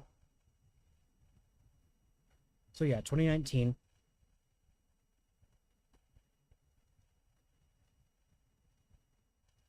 This was from April 16th, 2019. So about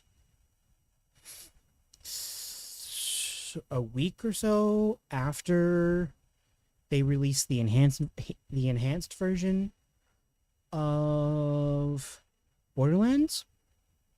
But yeah, I got a character to almost max level, and I defeated Cromrax, like, legitimately.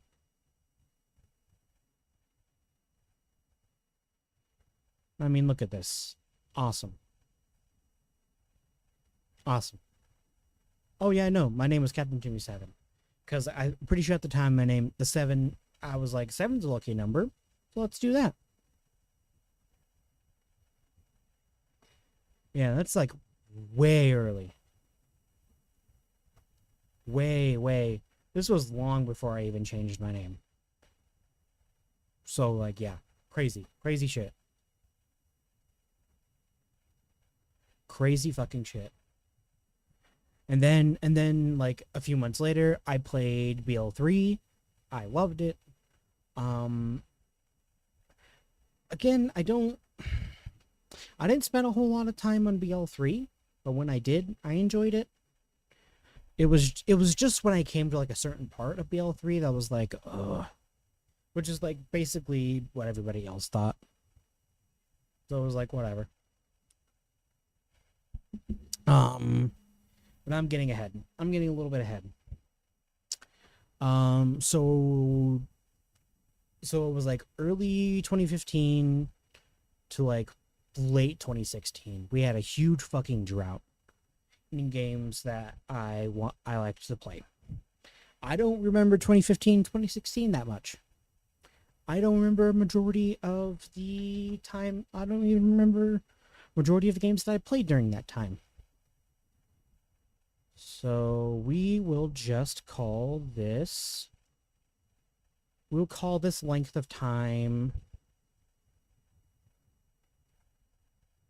Ah, shit.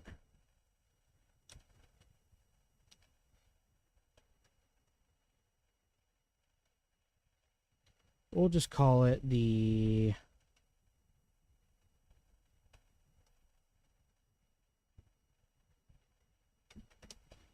We will just call it... We'll just call it the Great Blackout. And it was from like early 2015 to late 2016. This was when my brother, he had his own console and I had my own console. Wait, no. This is when we had an Xbox One. Like the original. But we didn't have all of the weird accessories like the Kinect or whatever. But we got the there's one specific reason why we got, actually there's two reasons why we got the Xbox One. the Handsome Collection for Borderlands was released, and so we got that, and we also got we also upgraded Minecraft to the Xbox One edition that made it so that way we had infinite worlds. And those two things kind of pushed us to get an Xbox One. And I think that also contributes to the Great Blackout, is because there wasn't really a whole lot of games to play back then.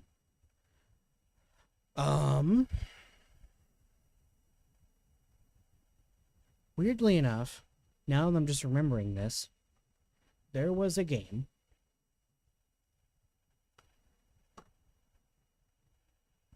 now that I'm thinking about it, it wasn't until late 2016.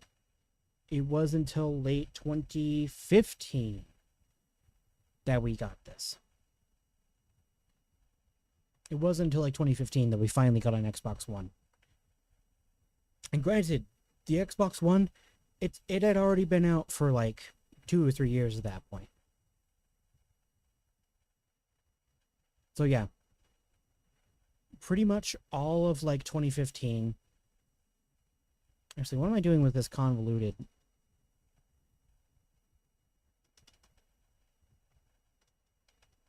What am I doing with all this convoluted stuff?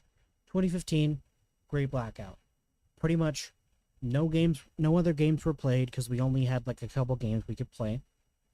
And there wasn't really a whole lot of backwards compatibility on Xbox at the time.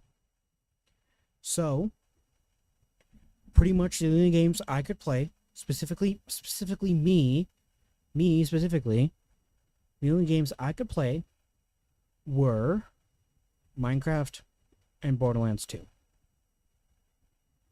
Because it was kind of like back and forth between them. However, in case you guys are not aware, I graduated in 2019. By process of elimination, 2015 is when I started high school.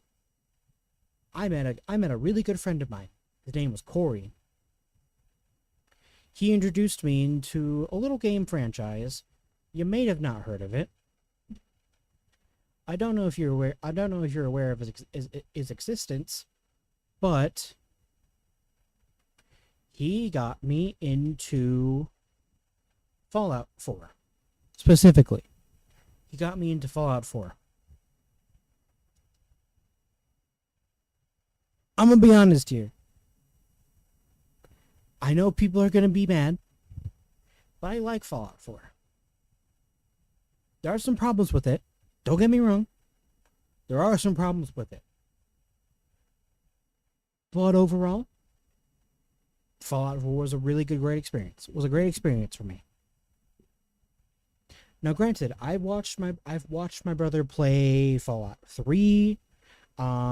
He didn't play a whole lot of New Vegas until I started playing New Vegas on my PC. So, you know, big win. But we did have New Vegas for our 360. So, naturally, he found it, or I guess he bought it because he had a job at the time.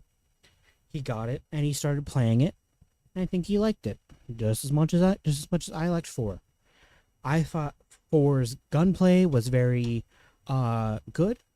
It was very much easy to get into. Granted, my aim was not that good at the time, but granted, this is console, so there wasn't a whole lot to do. But this was like early on into like Fallout 4's development. There was no DLCs, but there was a lot to do in Fallout 4. And this is also around the time of when I started getting more and more heavily into watching YouTube. And pretty much at this point, I was not watching any TV. None at all, whatsoever. Any amount of TV that I was watching years prior, out of the question. I've cut out TV entirely. All of my content that I view is strictly on my phone, because it was the only thing I had on me at the time. I didn't have a laptop, I didn't have a computer, and I could access YouTube on on a PlayStation using the internet app that was built into the PS3, but it was strictly my phone and YouTube, and specifically the YouTube app, because you couldn't. My mother could not moderate the YouTube app. She could moderate everything else about my phone because at the time she was very strict about stuff. Nowadays she's like, oh, it's whatever. But nowadays, but back then she was very strict on what I could watch. If it wasn't on TV that she couldn't figure out the controls for, I couldn't go on the internet. The only things I could do was go on Facebook. Maybe some other social platforms, social network, social media sites, and YouTube. And that's all I could really do. Now, Fallout 4. Back to Fallout 4. I started watching playthroughs. I started watching videos about stuff that's interesting about Fallout 4, and I got more obsessed with it. And I guess by default, I guess I also got into Skyrim, I guess. So what I should add. Let's see, where is it?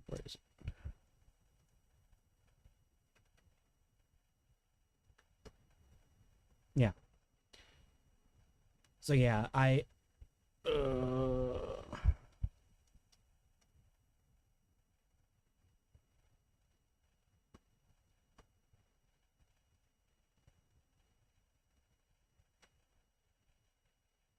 So yeah, by default, I went from playing Fallout 4, and as soon as the special edition released, I also played Skyrim.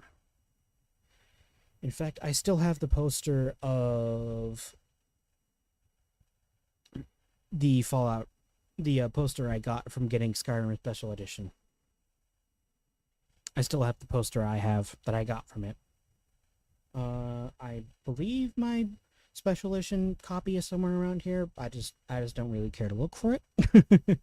I think it's in my locker. I think it's in my games locker. I'm just gonna have to pull it out and see if I can find it. But regardless, I was obsessed with Bethesda games pretty much a majority of 2015 to like 2016.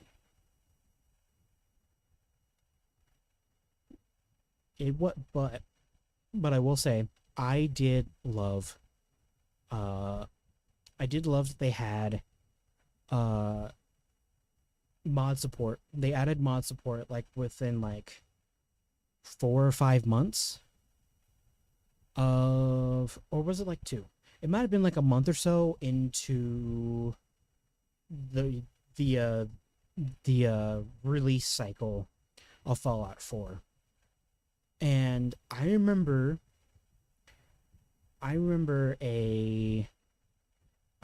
spending, what was it, winter break 2015? I remember spending winter break with my friend Josh. And we were just fucking around on Fallout 4. In fact, Corey, he said that if I got Fallout 4, that he was willing to come over to my house so we could play Fallout 4 because he was obsessed with it. He was obsessed with the Fallout games. So I was like, all right. So I convinced my mother, hey, put down some money and let's get this game and let's get it into my hands and we'll see what we could do. So I got it, and like 1 or 2 weekends afterwards, my friend Corey came over, and all fucking weekend we just sat down and we played the fuck out of Fallout 4. And we loved it.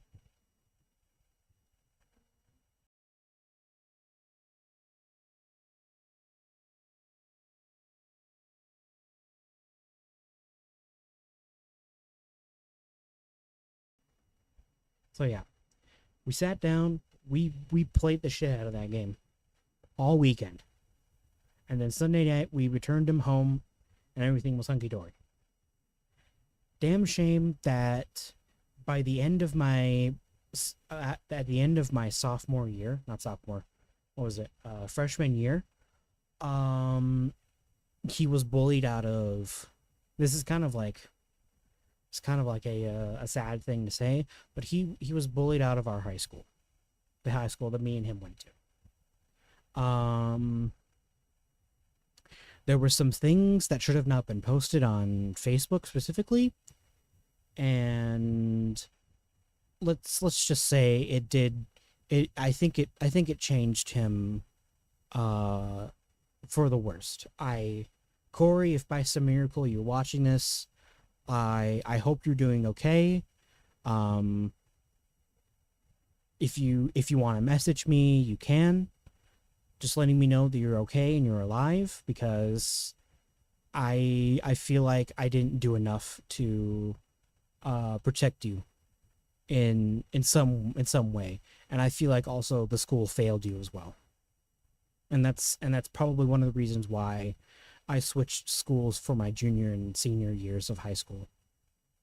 It's most likely one of the reasons why I switched schools to a much better school. In fact, I wish I was able to get a hold of you earlier, because then I could have told you about the high school that I graduated from. I'm pretty sure you would have fit in just as much as you did with me and all of my other friends that went to the school I graduated from. I'm not saying where publicly, but Corey, if by some miracle you're watching this video, whether it's on YouTube or on Twitch, or you discover it by going through my Facebook profile and you see this video, like, come on, DM me. I want to talk to you. I want to know how you're doing. I want to meet up sometime. You know, you're probably busy being an adult or whatever, but you know, it would be good to talk to you at least once. At least just a message saying, "Hey, I'm okay. Everything is fine. I'm doing much better," or vice versa. I need a friend right now. Either way, it would be nice to hear from you. Anyways, back to this. So yeah. Anyways, back to this. I don't want to belittle it, but yeah. I wanted to put that out there. Just kind of like a thing. And like a little PSA, hey. Check on your friends, okay? Okay, guys? Check on your friends. Even if you think they're okay, just let them know, hey man, I'm here for you, man. And don't bullshit them. Just like basically say, yeah, I'm here for you. Got anything to say, just come to me. Let me know. Etc. And that goes for you guys too. All of you guys watching me. I don't care if you trauma dump in my channel. Just don't overdo it, okay? Okay, cool. Thank you. Thank you for that little PSA. But yeah. Anyways, Fallout 4 and Skyrim. I fucking loved the shit out of those games. I still play them on and off. In fact, because of Fallout 4, I got to play New Vegas and I got to play 3. I fucking love New Vegas. I think if we had some aspects of New Vegas be put into Fallout 5 and we got the gunplay of 4, I would be like, hell yeah, best game ever. It would be a 10 out of 10 for me. But anyways, moving on.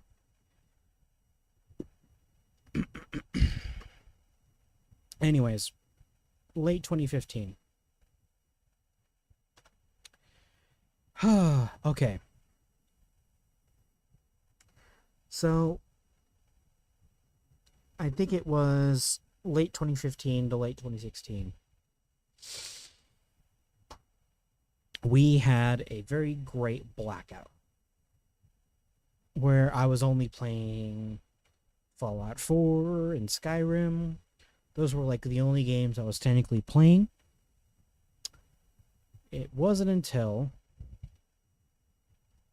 late 2016 that it wasn't until Thanksgiving of 2016 that I found out about this little game called Overwatch. Overwatch. Chat. I'm going to say this right now, and I'm going to say it full chest. Fallout 4 was my life for 2 whole fucking years. I was obsessed with Overwatch for 2 years. You literally couldn't stop me. As much as I hate to admit it, okay, so for context, I'm talking about Overwatch, not Overwatch 2, what's currently out and free to play right now. Overwatch 2, it's not the same. There are some aspects that are still from Overwatch 1 in Overwatch 2, but Overwatch 1 is far superior in many, many ways compared to Overwatch 2. Now, I'm not just saying that as like nostalgia or whatever. I genuinely believe that Overwatch 1 is better than Overwatch 2. So, Overwatch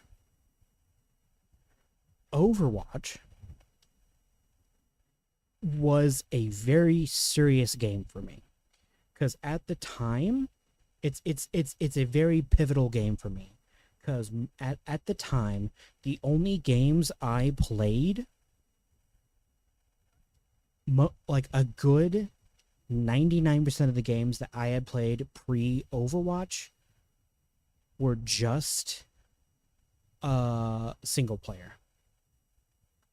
And if they did have some sort of multiplayer, I couldn't do anything about it because I was on Xbox at the time.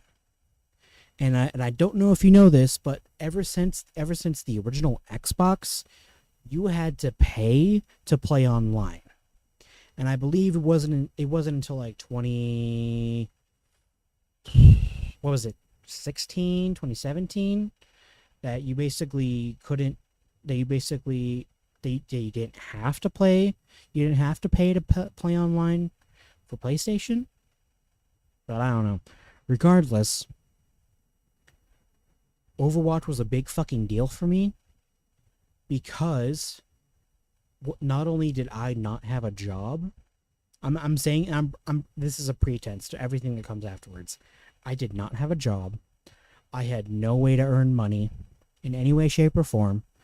Even on days, even on the time, even on like breaks, like summer break, winter break, fall break, spring break. You know all the breaks that you typically get on like, school breaks, the school mandated breaks that you got. I had no way to earn money. I had no way to stably earn money in my own way. Keep in mind, I want to say 16 at the time, but I wanted to purely focus on school because at the time, and I don't know if you guys know this, and I might have said it a few times on stream, I did not fucking care about school.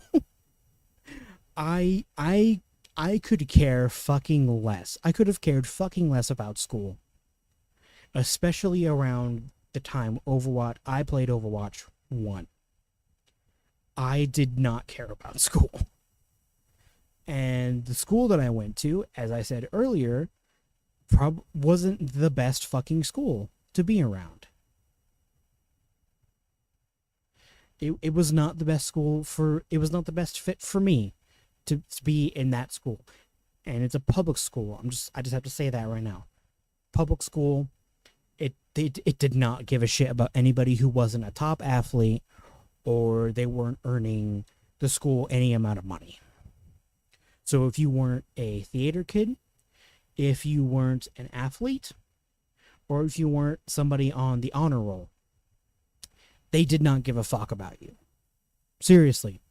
I remember my girlfriend, my brother's girlfriend saying at one point that the arts, like meaning the art classes, meaning all the ones that pottery and just like basic art in general, like ceramics and stuff, most of the time the teachers had to supply a lot of the stuff for them.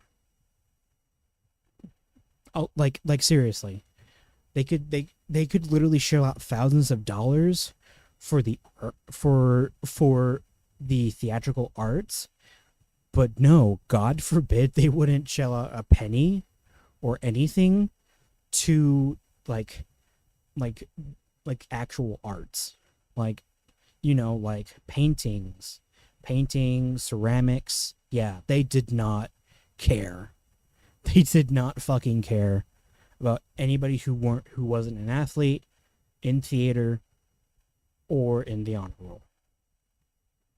It seriously was that way. Hell, even me who didn't give a shit, I still tried, but like there was so many fucks I could give back then that I just didn't care enough. I just didn't care enough to even try to like at least make myself presentable. And literally it wasn't until in my sophomore year that I was like 20 credits behind. I just did not give a fuck. And like even the credit recovery shit that you had to do, it was basically it was a bunch of bullshit. Like, I'm pretty sure I only got 1 credit done for just doing 1 summer of credit recovery. Like, it was stupid. And honestly, I don't know, man. It was really stupid. I hated it. I hated that school. I'm thankful my mother pulled me out of there and switched me to the one I actually graduated from. In fact, I graduated early from. But on paper I didn't graduate early from it, but if you ask anybody who was there at the time, they will probably tell you, yeah, Chimney did graduate early. He graduated like 2 or 3 months early. But anyways, back to Overwatch.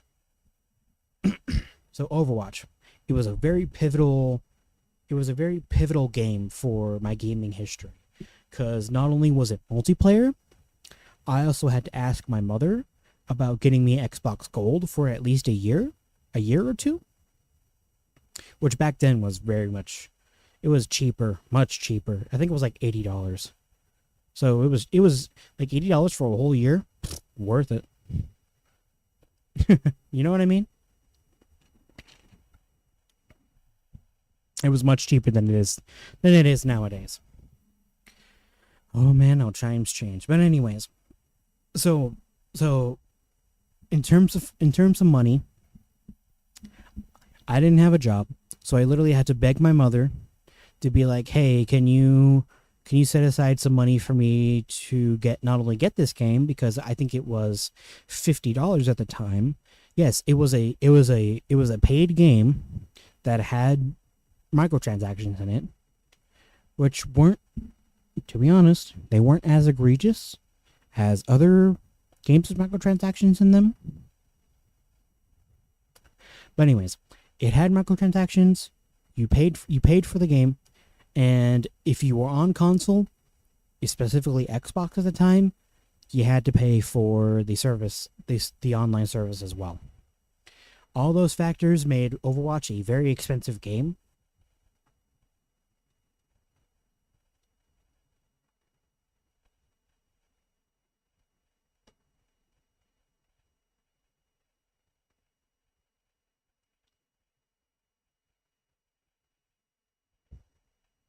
Huh.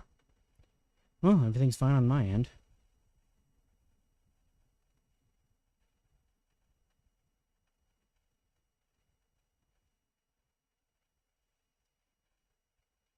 Yeah, everything is fine.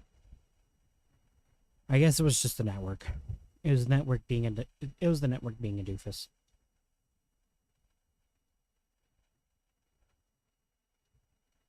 But anyways, I'm gonna say this before I continue saying what I'm about to say. 99% of the content that you can get, that you could get on Overwatch 1, you could get if you grinded out the game enough. Because every time you leveled up, you could get a loot box. And it wasn't until 2017 that if you got any duplicates, it wasn't until 2016, it wasn't until like mid 2017 that if you got duplicates, you got credits for getting duplicates. But before then, it was if you got duplicates, you were shit out of luck. And basically, because of the new system they added for loot boxes, they made it so that way, if you already had an item, it would not show up again unless you had everything. AKA, if you spent enough time and you grinded enough levels, you could potentially get everything in the game.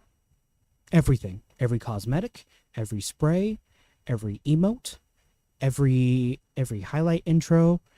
You had the ability to get everything in the game without spending a single fucking dime. Now, granted, there were some items that had you gotten either another game or you purchased like a BlizzCon ticket, you could get special costumes that if you connected your Xbox account to your Battle.net account, you'd be able to show them off you could show them off on Xbox. And this applied to both the Police Diva and the Oni Genji skins. There was also a BlizzCon Bastion and a BlizzCon Winston skin. All those you did technically have to either get another game or buy a ticket to BlizzCon to get any of those four. That's like and then there were some like esports ones that if you bought them, you'd get them but you got like two for like the price of one. And they did it like 2 times, so that's like 8 things that you had to pay for. But that was like really it. It might have been like 20 items, but like out of like the thousands upon thousands of items that you got in Overwatch 1, like 20 to like 25 items doesn't sound that bad for you to pay for. And that's also including all of the event skins they had for the 4 years they had the ability to give us event skins. And that's just within the life cycle of Overwatch 1's development. Now,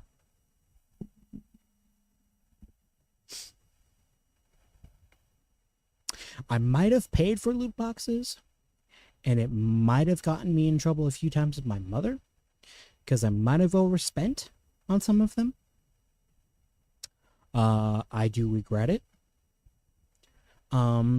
This is also why I hate that Marvel Rivals isn't allowing us to freely get everything in the game that's available, or at least give us the ability to get everything in the game at some point that we could get all we want.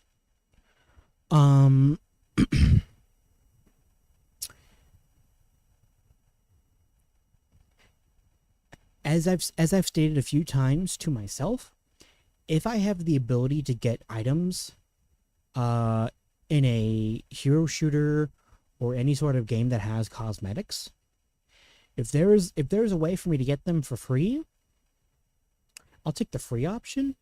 But if it's only paid and I want it bad enough, then sure, I'll shell out some money to get it. Now, I know Ender, Duck, and Levi are going to hear that and think, then why the fuck are you paying for it if you're not going to play certain characters that you get costumes for? You can blame Overwatch for that, because I was essentially a costume collector in Overwatch 1. I at one point had everything in the game. Well, a good 99.9% of stuff in the game. There were a few things that I couldn't get in time, but I did have a majority of stuff in Overwatch 1.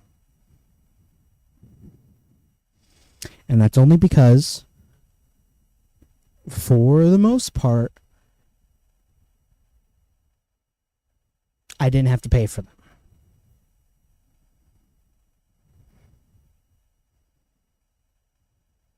Now, does that justify me paying for certain costumes now in Marvel Rivals? No. But you guys can see where I'm coming from when it comes to certain skins that I want for certain characters that I think look cool.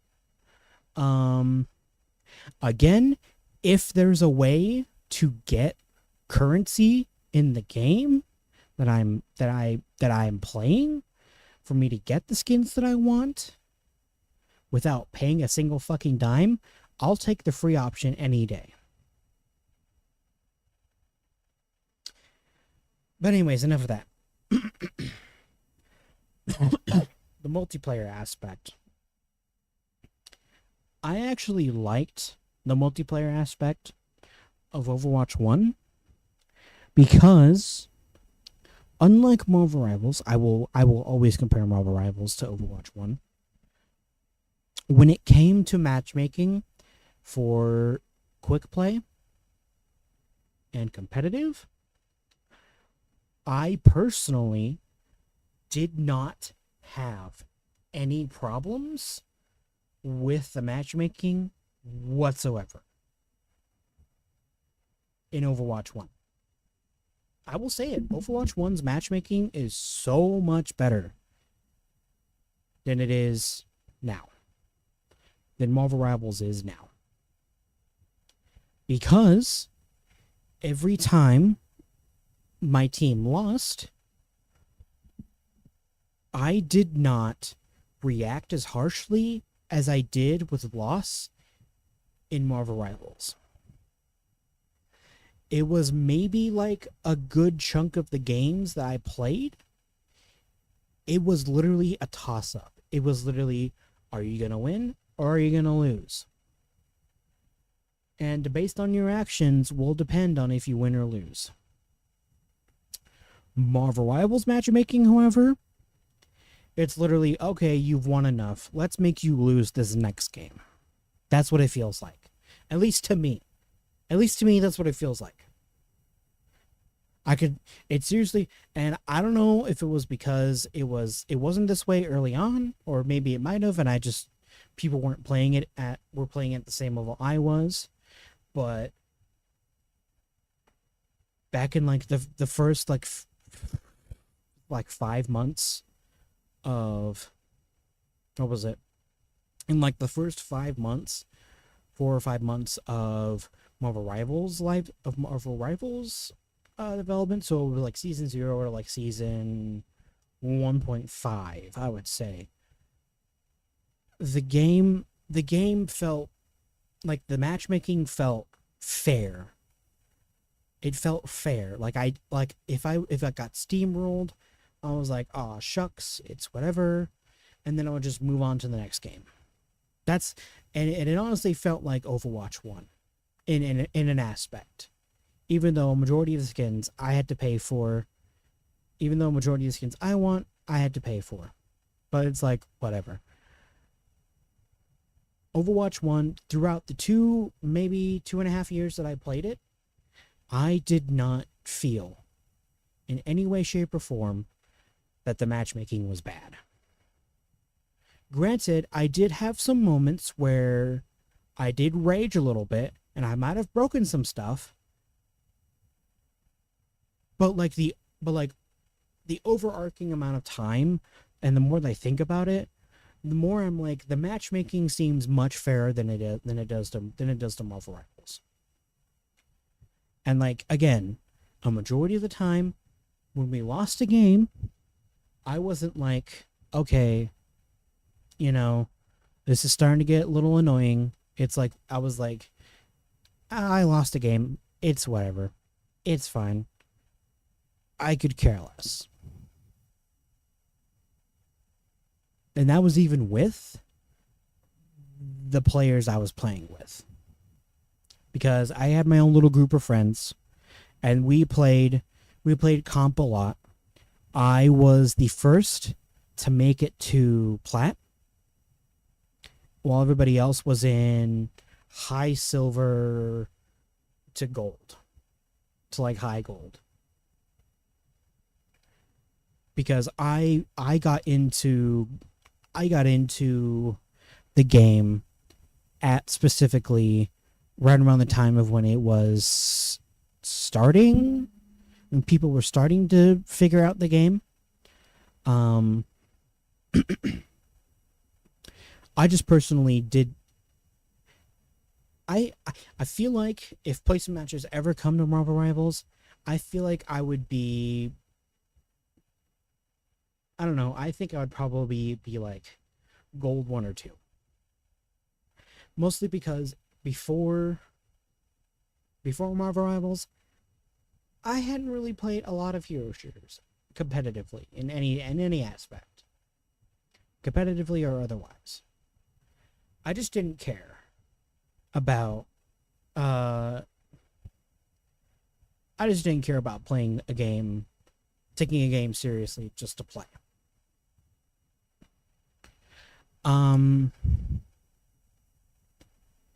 But when it comes to Overwatch, like the overall feeling of Overwatch, and now Overwatch 2, the overall feeling that I get from playing it was that I don't look back on it as any, I don't have any negative feelings about it. Granted, at some point after all of my friends, including all the friends I had IRL, after all of them pretty much packed up and left Overwatch, I figured at some point it was time for me to leave. So I think it was around mid to late 2018 that I finally packed it up and I was like, okay, it's time. It's time for me to move on. I don't know what it was, but it was most likely because all of my friends stopped playing it too, as well. So I was just like, all right, it's time for me to call it in, pack it up, time for me to go. Now I do want to play Overwatch. However, Blizzard are idiots, and they decided to replace the Overwatch servers with the Overwatch 2 servers. So even if I wanted to play Overwatch, I fucking can't, because Blizzard are idiots, and they said, no, you're not gonna play. You're not gonna play that game that you like. But thankfully, guys, I do have some clips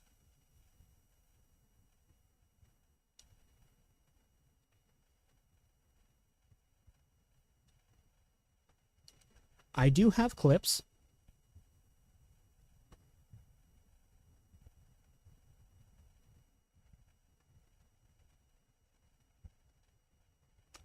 some clips from my time playing Overwatch.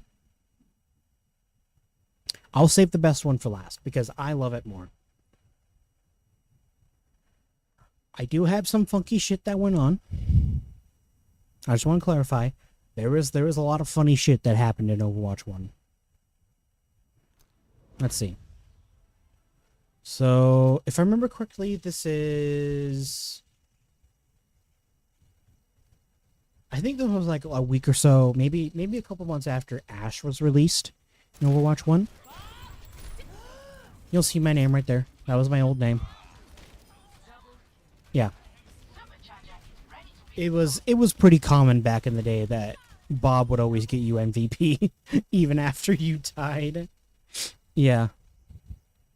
And I believe within the same match, I did this clip. This clip, it was something I also did.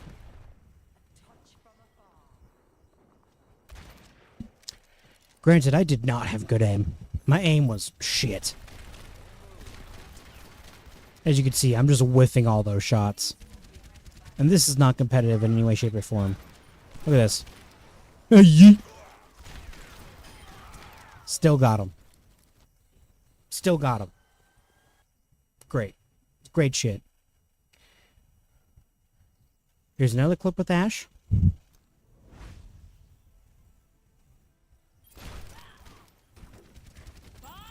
And again, just throwing Bob in. Bob just gets a couple people. Yeah.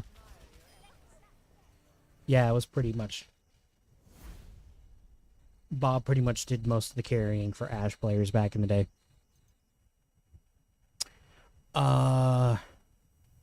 This has Hammond, or as they call him in the game, Wrecking Ball. This is Capture the Flag.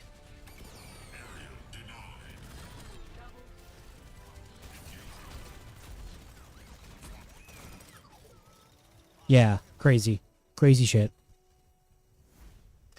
The meta at the time when it comes to capture the flag was go as Sombra, capture the flag, bring it back while you're invisible. So yeah, I shut that shit down real quick. These last two are for me playing as Zenyatta. So I have like 3 DPS, 1 tank, and then like two healer clips. This was for the this is for specifically the... This was in, like, this is the year 2 version of the Halloween event, when you could play as any character. So yeah, I was pretty good at Zenyatta, not gonna lie. I wasn't great by any stretch of the imagination, but I was pretty good.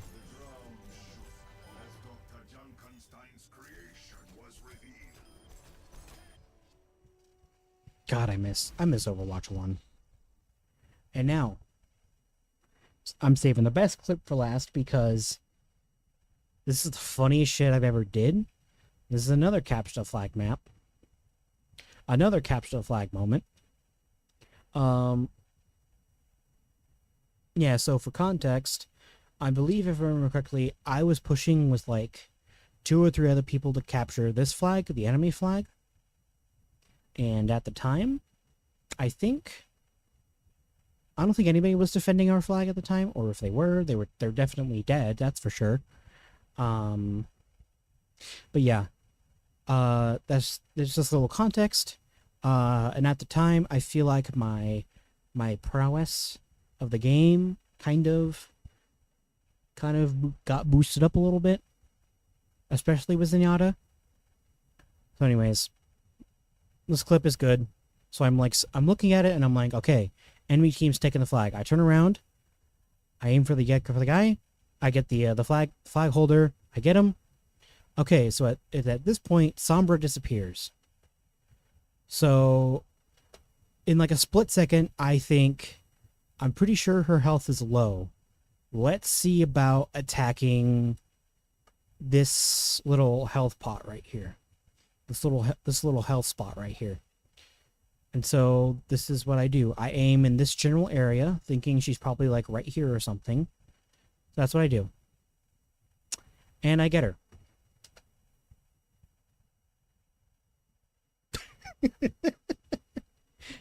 Can you imagine being the Sombra in this scenario? Can you imagine being like, oh shit, my Moira just fucking dropped the flag. I gotta go. I'm pretty sure I'm next, and my health is low. So let's see about getting this fucking health pack right here. And so they went around. They went around this little pillar right here. They 100% went around this little pillar right here. Went around, or at least somewhere around here. They went around. They were probably around this guy, and probably thinking they could have the jump on me. I charge up my my little thing. And like within a split-second decision, I just happen to hit the exact area she's coming at me towards. And I do I do all of that while while returning the flag. In like a span of 30 seconds, it went from a normal fucking game to like a crazy fucking moment that I didn't think I would hit. Also, the quality on this is shit, so you can't exactly read all the names, but the ones you can read, yeah, crazy shit. I love that clip. I think fondly about that clip every time I think about something crazy that I've done. And this is exactly why I'm very attuned with like trying to hear everything that's going on around me, is because I have the experience of playing as a tank, a DPS, and a support from Overwatch 1. Because I'm just that tuned to hearing that shit.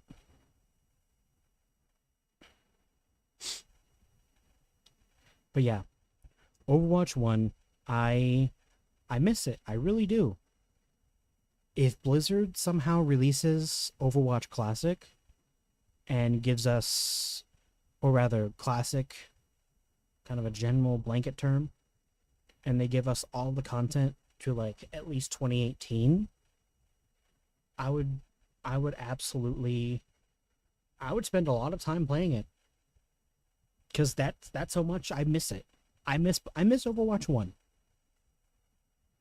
And if they give us the loot box system that they had back then, except minusing all of the paid loot boxes, I would absolutely buckle down and play it a lot.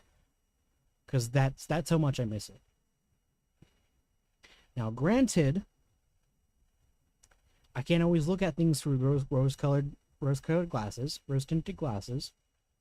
There's probably going to be some things that they do to fundamentally change up the experience of the Overwatch Classic.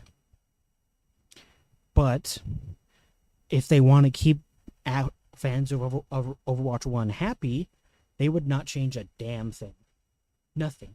They would change nothing about it. The only thing they should remove: paid loot boxes. Give us a loot box every time we level up normally. Hell, if you haven't played, they should make it so that way if you haven't played a single freaking hour of Overwatch 2, just basically make it so that way you have all the levels you had in Overwatch 1. Simple. Or they should just do the RuneScape, old school RuneScape approach, and just make it so that way you have to recreate a new account.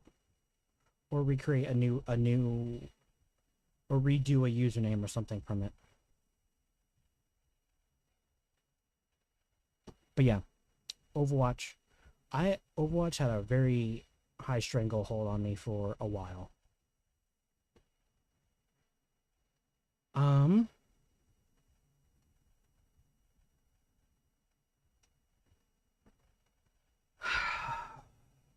So basically, I'm trying to think. So after Overwatch, gaming kind of became very complicated for me, because there were a lot of games that I liked at a lot of time. The biggest one that I could think of that I liked a lot was the Doom games.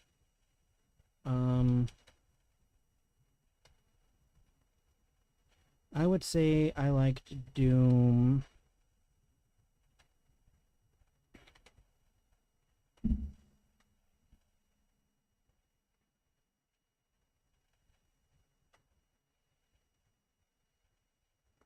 I would say I played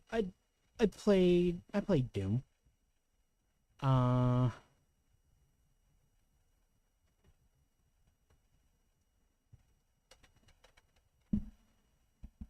Yeah, so Doom Eternal was, I think, like the first serious Doom game that I actually sat down and actually spent a lot of time playing.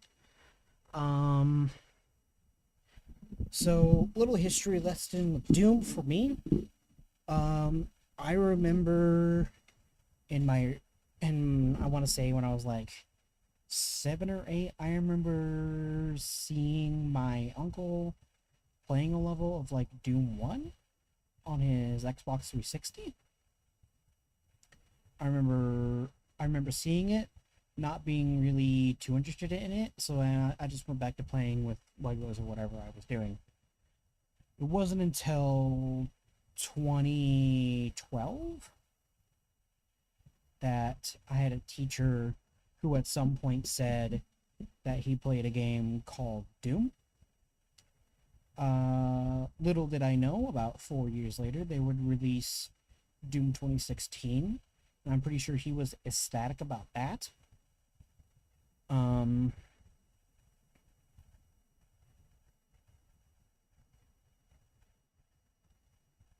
it was my he was basically the quote unquote science teacher at the school I went to in the 6th grade. Uh, he was basically dubbed the science teacher because that's pretty much what most of us were knew him as. But he was like the go-to teacher. He was like the cool teacher. Even though, well, never mind. But he was like the cool teacher. He had Mountain Dew cases like everywhere in his classroom, which I think it might I think that might be the spark on how I got obsessed with Mountain Dew. I don't know, but regardless, he was the cool teacher. He was like, yeah, I'm so cool, you know. But he wasn't. But he didn't. But he wasn't like trying to be cool. He was just naturally cool. He was able to toss a piece of paper in your direction very perfectly that it landed right in front of you. Like he was just cool, and everybody knew that. Everybody knew he was cool because he was just that. He was that cool. Fast forward to 2017. It's when I finally got my hands on Doom 2016. And I started playing it a lot. And I was like, yeah, this is great. I love this. And then I find out a couple years later that they're making a sequel called Doom Eternal. And I'm like, wow, this is awesome. And then like I remember talking incessantly to one of my coworkers who offhandedly mentioned that he played Doom in his early years. That I was like, yeah, I'm so totally obsessed with it. And I told him, and I was basically telling him like, when we were delivering, it was at a job site, not a job site. We were like delivering some stuff, and like in the truck, I was just like, yeah, so like there's all this stuff. There's these new monsters that you get. There's these new fucking demons that you get to defeat. And I was going through all the new ones, and I was like, even some of the ones that were in the previous game, they have like their classic Doom designs in like a 3D environment. They look so cool. I'm pretty sure he was like, this kid needs to shut the fuck up. Either that or he was like, this kid is obsessed with Doom. Yeah. I like the Doom franchise. I think if it wasn't for Doom, I definitely would have not liked a majority of older games like Thief and Quake. And like all of these other boomer shooters that are available to me.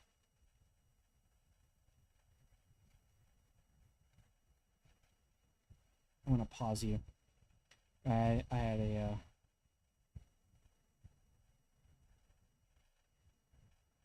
oh, okay, we're good. But yeah, if it wasn't for all these if it wasn't for Doom, I definitely would have not liked all of these older games that are much older than me. And that also ties in with Morrowind as well. Because Morrowind is is an older game. Actually, in fact, I'm older than Morrowind. And that's weird to say. There have been 3 Elder Scrolls games that have been officially launched since I was born. Circling back to my birthday, hey. Yeah. I think Doom officially solidified my love for Bethesda games, because I think if it wasn't for Doom, I definitely would have not played any of the older. I probably would have not paid any more attention to like maybe like 20 minutes of gameplay for like New Vegas, or like even 3 for that matter, or for Fallout 3. Yeah. I feel like if it wasn't for the Doom games, I definitely would have not been obsessed with the games. Okay, so 2020. I'm gonna be entirely honest here. 2020 was it was a year. It was a year for me mentally, and it was a year for me gaming wise. Because it was around that time that I built my own PC and I started adding games to my Steam library, because this is Steam we're talking about. Obviously, Steam is like the most widely used PC game marketplace compared to all of them. And its biggest competition is definitely GOG and Epic. But but Steam definitely has a big stranglehold on the PC gaming market. And it's where most of my games are.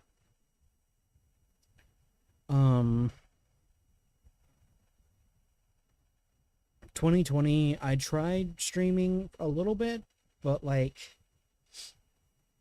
it just didn't feel right at the time, man.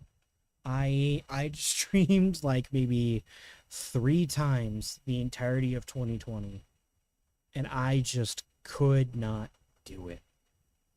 It might have been like, it was at max 10 times that entire year.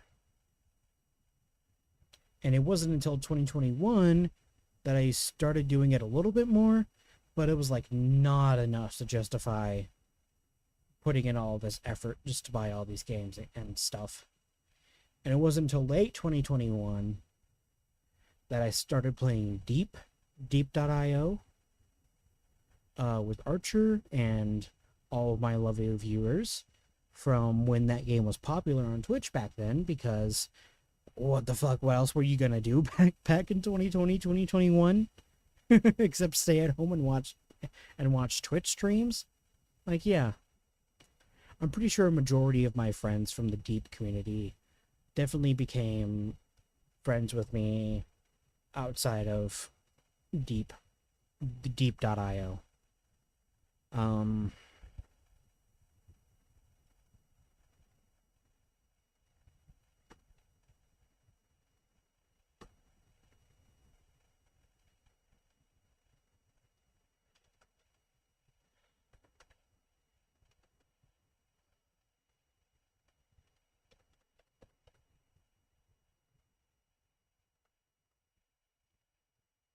Yeah, Deep.io. When it was back when it was popular around Christmas time of 2021 to like early 2022. Yeah, Deep.io was something, let me tell you. I wonder how it is now.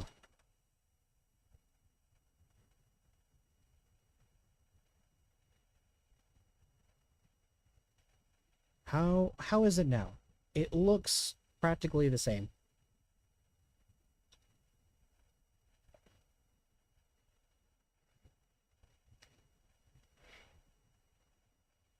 Yeah, I'm gonna be honest, it looks practically the same. There's free for all, there's team free for all, 1v1, but there's no toxic algae. Yeah.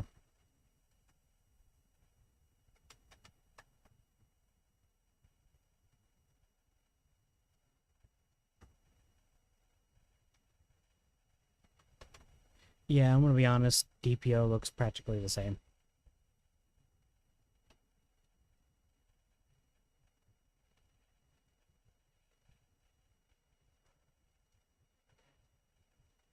Oh. There's some cool stuff here.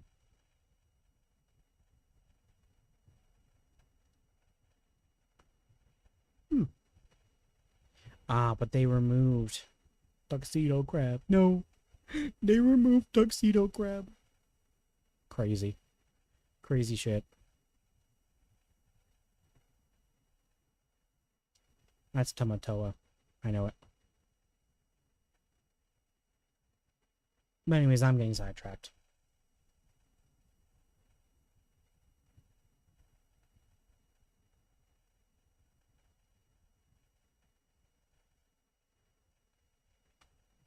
Wait, is that new? Oh, yeah, that is new. What do you mean birthday gift for me? Huh?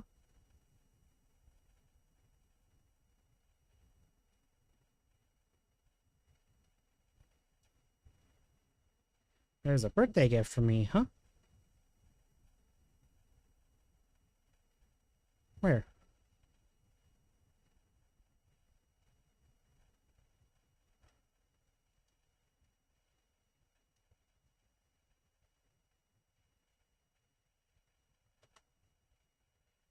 What are you talking about, Levi?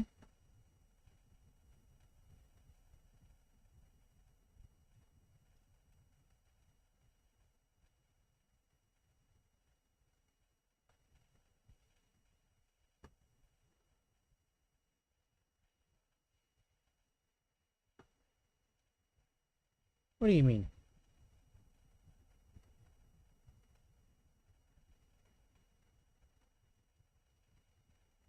Oh. Joji song is birthday gift. Okay. Yeah.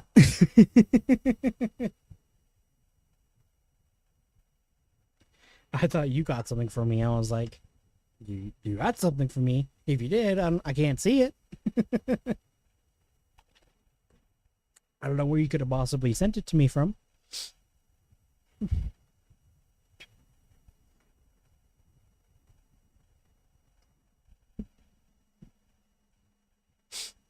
But yeah, DPO. I think I might have jumped ship a little too early, but regardless, if you're still playing DPO and you're still streaming it, good on you, I guess. But just know, should have been there when it was popular. That's all I'm gonna say.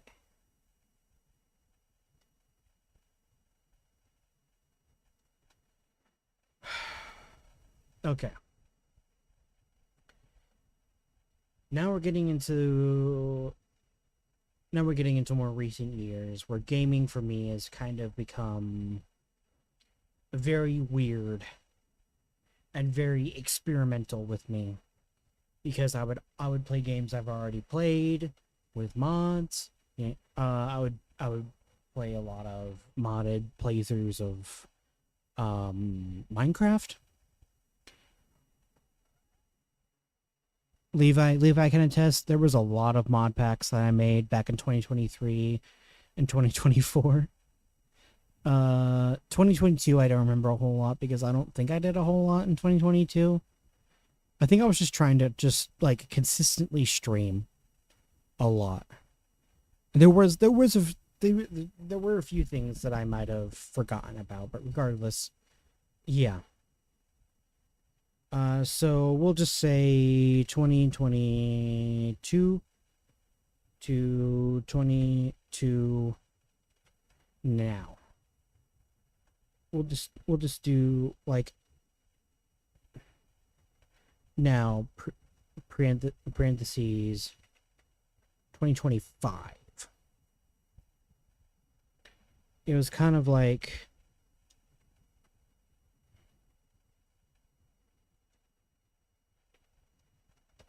the miscellaneous era is what I'm calling it. So there was games like, so you had games like Power Wash Simulator that I played, uh, Quake that I spent a lot of time on.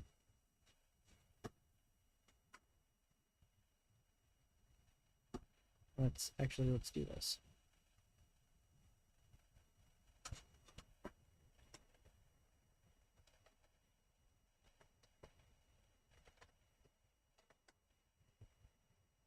So yeah, around this time, I was just basically playing whatever the fuck I wanted at this point, because I don't know. I'm kind of in a gaming drought. Because I know I had a lot of games, but there was like some games that I'm like, do I really want to play them, or am I just getting in on the hype around them? Part of me around this 2-year period, I was going through a lot of shit. I was having a job, losing a job, dealing with moving out of my mother's house, moving back into my mother's house, living with my father for like 8 months, I would say. No, wait, not 8 months.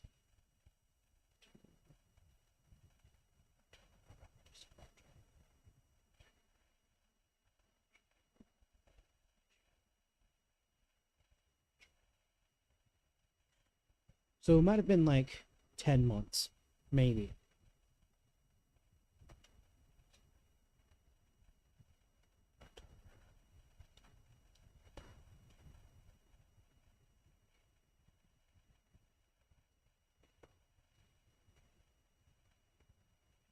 Yeah, so like 9 months. So like 9 months, the 9 months I was living with my father and his and my stepmother, by the way. I don't know if you guys know this. She died earlier this year. Not to make another sad note, but yeah. He's been very much very sad about it. But that's not the point of the stream. And that's not a point of her life. She would want me to celebrate her life and not be sad about it. So the time that I was able to spend with her was great, I will say. But anyways,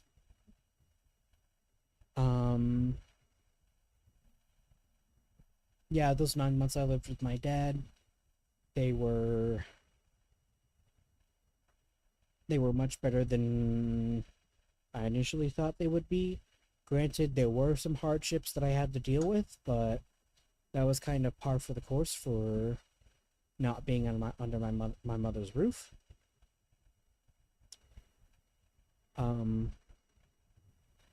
It was around that time that I started experimenting a little more with modded playthroughs with games such as Skyrim, New Vegas, Fallout 4, multiple Minecraft playthroughs of modded Minecraft. It was kind of like a drought for me during that time period because there wasn't a whole lot of games that I wanted to play. So I didn't feel like it was necessary for me to install yet another game and possibly delete it within like a few months. So I guess at that time I was just feeling, I don't know. But and like near the tail end of the miscellaneous era, I was in like a job for like a month and like for almost 2 months. It paid very well, but unfortunately they terminated my employment because I did something stupid. I'm not gonna get into it here, but just know, I feel like it was coming anyways, regardless of what they say, so I'm not too mad. I'm not too mad about it.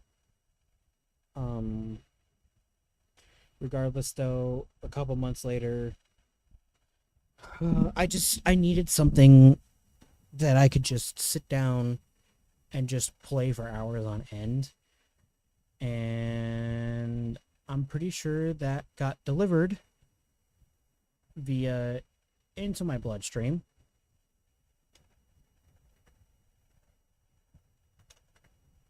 With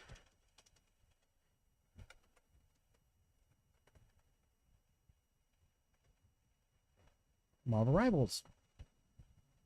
And chat, let me tell you, Marvel Rivals has had an on and off chokehold on me since December of 2024. Because there's been days where I would not play it for weeks. There's been times where I haven't played it for days. And there's been times where I would play it nonstop like 5-6 days in a row. But that's like the funny thing about Marvel Rivals, right? It's not like Overwatch, where the matchmaking isn't as fair as it is in Overwatch 1.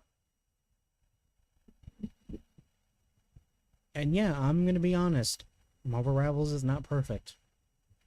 In fact, it's far from perfect. It's far from a perfect, much better competitor to Overwatch 1. And at a time, yes, it did have a stranglehold on the internet for the longest time. But nowadays, there's some stuff that I can't defend for Overwatch, for Marvel Rivals. And the same thing goes for Overwatch.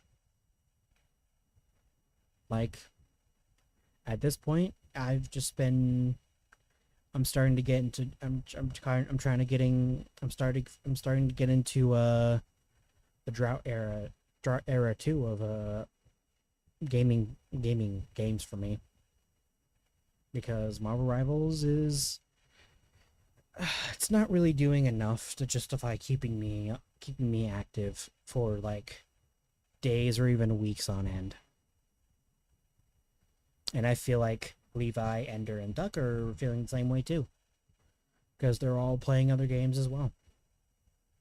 Heck, I've seen Duck and Levi just playing 2 other games besides Marvel Rivals before they even decided to play Marvel Rivals.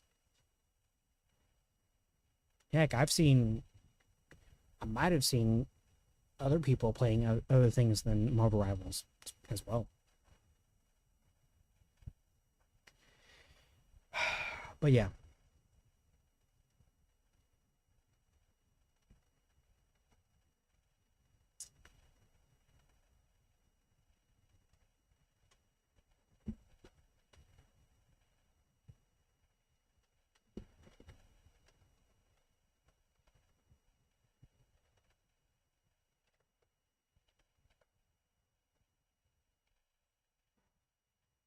Where are we now? Well, at this point in gaming, I feel like I have multiple options, but I don't know which one to take. I have a lot of games that I can play, but do I want to play them? Is the question.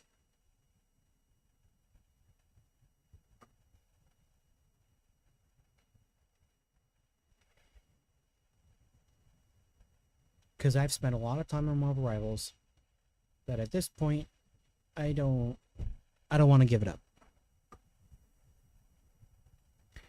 But I also don't want to say that I'm going to continue playing it. Because at this point I'm not really sure what to think.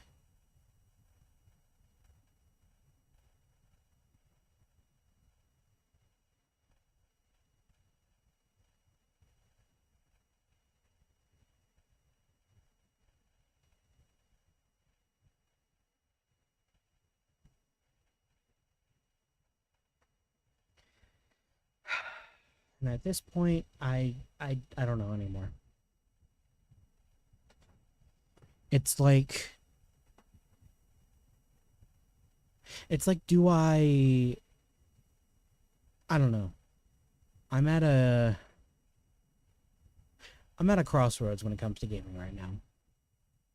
Because there are a lot of games that I want to play, but at the same time, the games that I have, I could play, and I probably would be entertained for years. But at the same time, I have other things I need to do. I have people telling me that I should be doing this, others saying I should be doing that. Others are encouraging me to do one thing, and at this point, I'm just not sure anymore.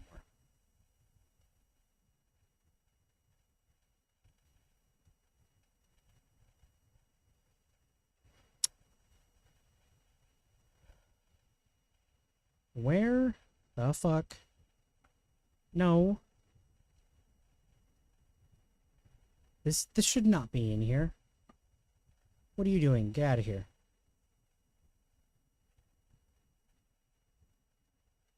What are you doing? Get out of here. Anyways.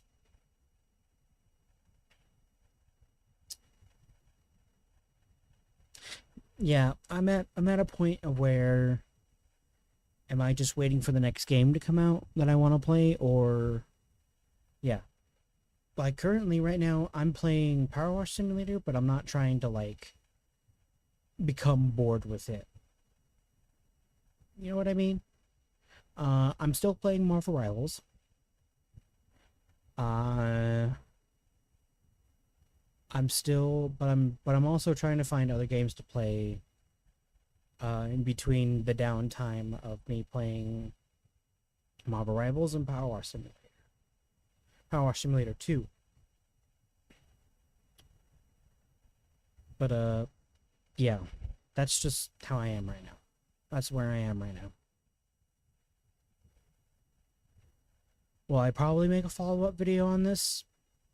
Will I probably make up a follow-up on this? Probably. I don't know. But right now, gaming's just kind of a big whoop-de-fucking-do.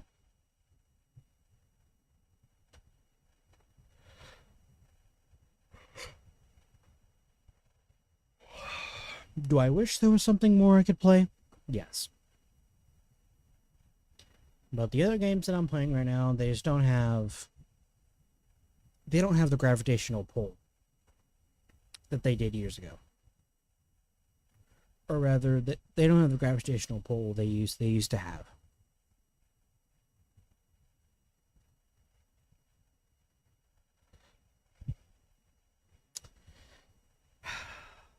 But yeah. That's all I really got to say. That's pretty much my gaming history. I know there's going to be more to add, so again, follow up possibly in the future. Maybe. If there's more to add, I'll let you guys know. But yeah, as of this point, I just don't know where to go. I just don't know where to go when it comes to gaming.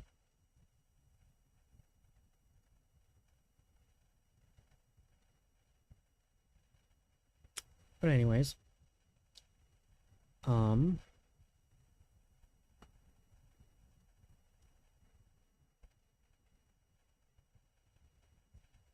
you're new to the channels, whether it's Twitch or YouTube,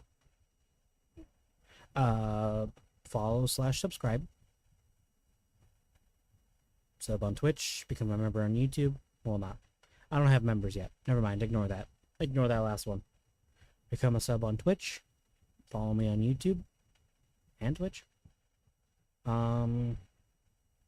Social links are in the description and in my about page. I am 100% definitely changing the game in the Twitch thing to something else, because I definitely was not doing just Borderlands the whole time. I wasn't really expecting to get through all of this in like 2 hours, 2 or 3 hours. I guess we could do. I guess we could do some other games that I didn't mention. We could do all the Assassin's Creed games that I failed to mention. Um,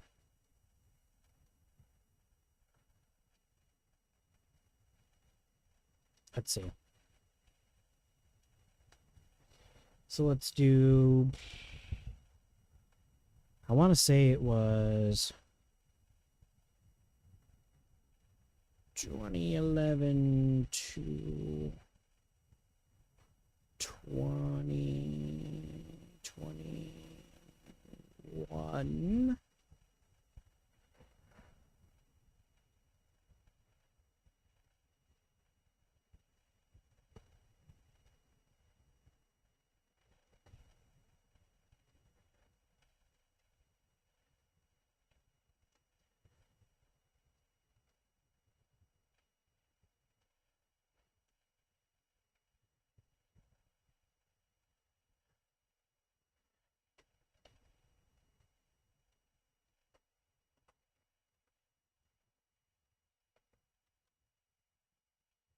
Yeah, we could do some other. We could do honorable mentions on the games that I didn't mention.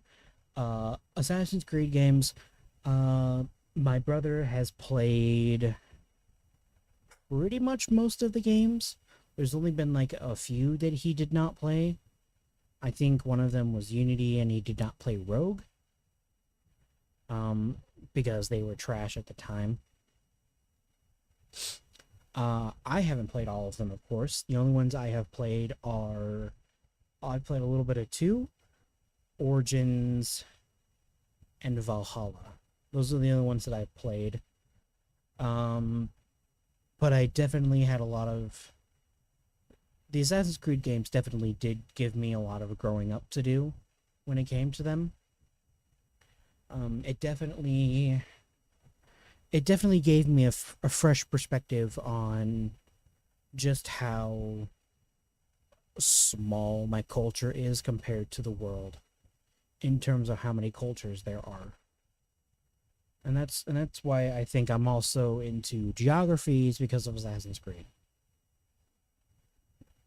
It's also how I know so much about certain time periods, and I know so much about certain cultures and stuff.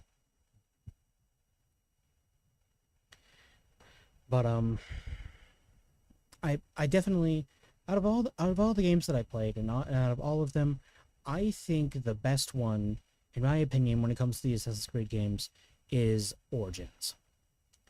Because when it was released back in 2017, I believe. Yeah, 2017. It definitely shook up the way an Assassin's Creed game works. And I know people don't like the new Assassin's Creed games, and that's fine. I just think, I said it in my, if you know my Steam reviews, you know that I love Assassin's Creed Origins. I think Origins is much better than the one that came after it, which is Odyssey, and the one that came before it, which was Syndicate.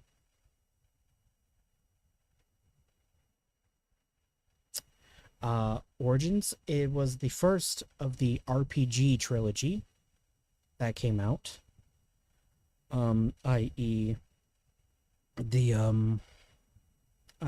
Origins, Odyssey, and Valhalla. OOV, as they call it. Origins definitely had the RPG elements I was definitely wanting from Assassin's Creed. They never really kind of got into that much.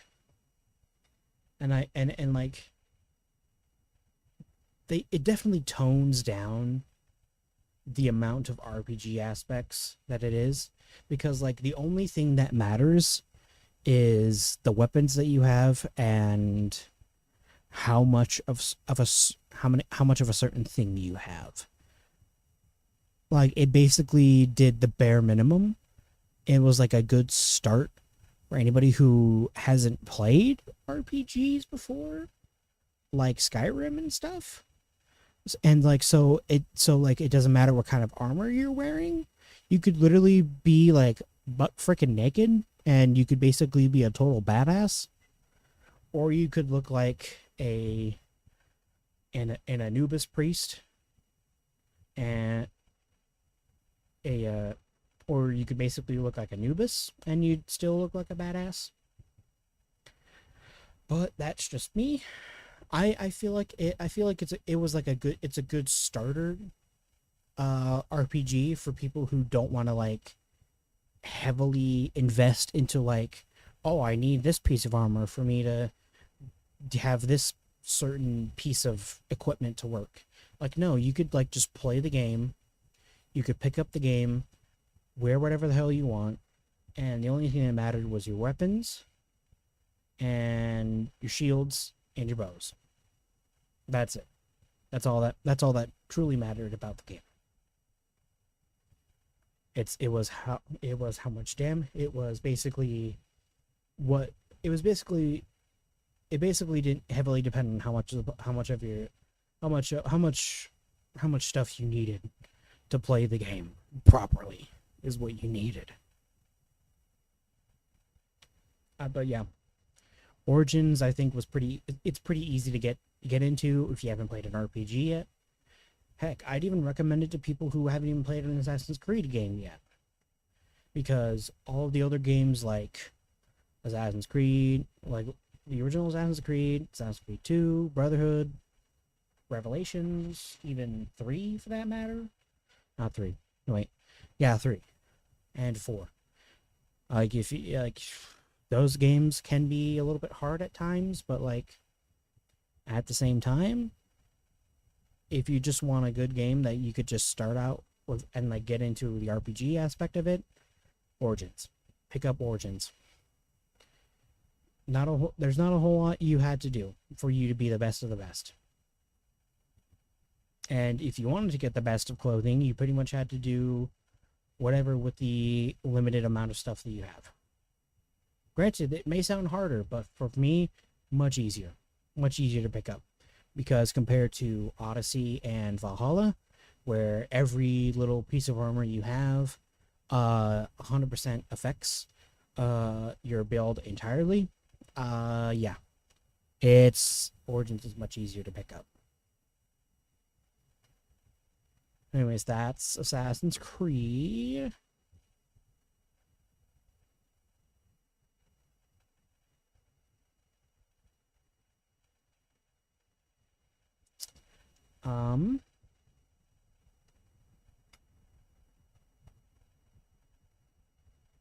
Let's see.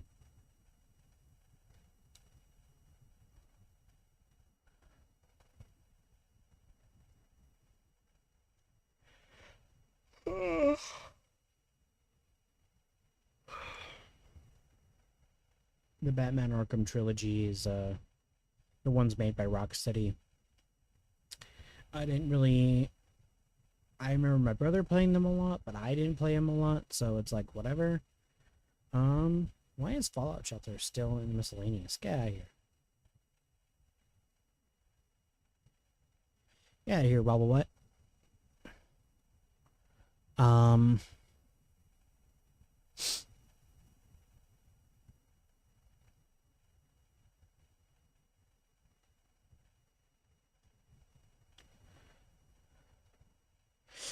Yeah. There's not really much I can say. I have a lot of games that I'm like, they're one-offs. And it's like, it's whatever.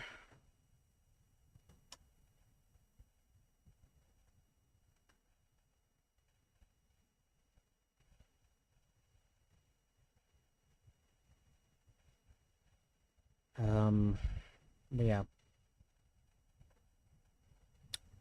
I guess that's pretty much it. Not really more to say. I think that's pretty much it. And again, that's glossing over all of like the smaller games that I didn't initially put any time to that I played. Hold on, let's see if there's anything from the list of games that I played.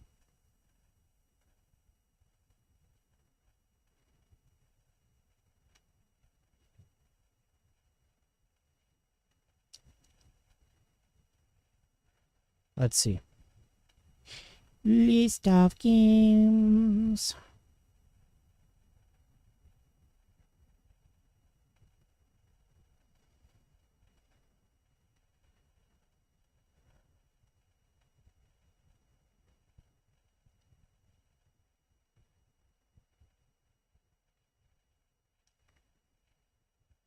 Here we go.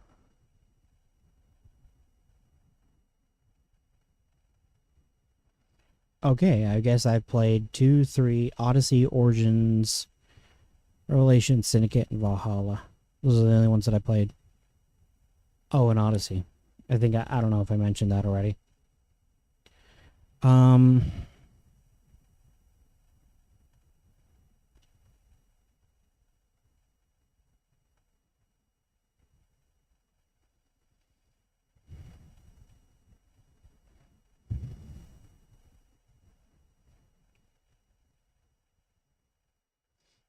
Yeah, that's honestly really it.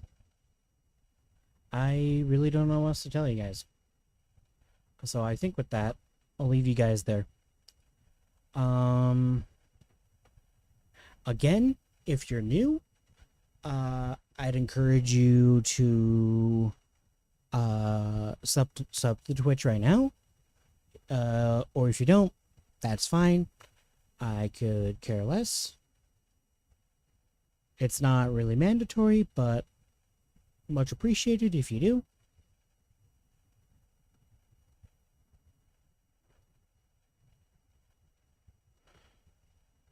Why does that feel like that's bolded?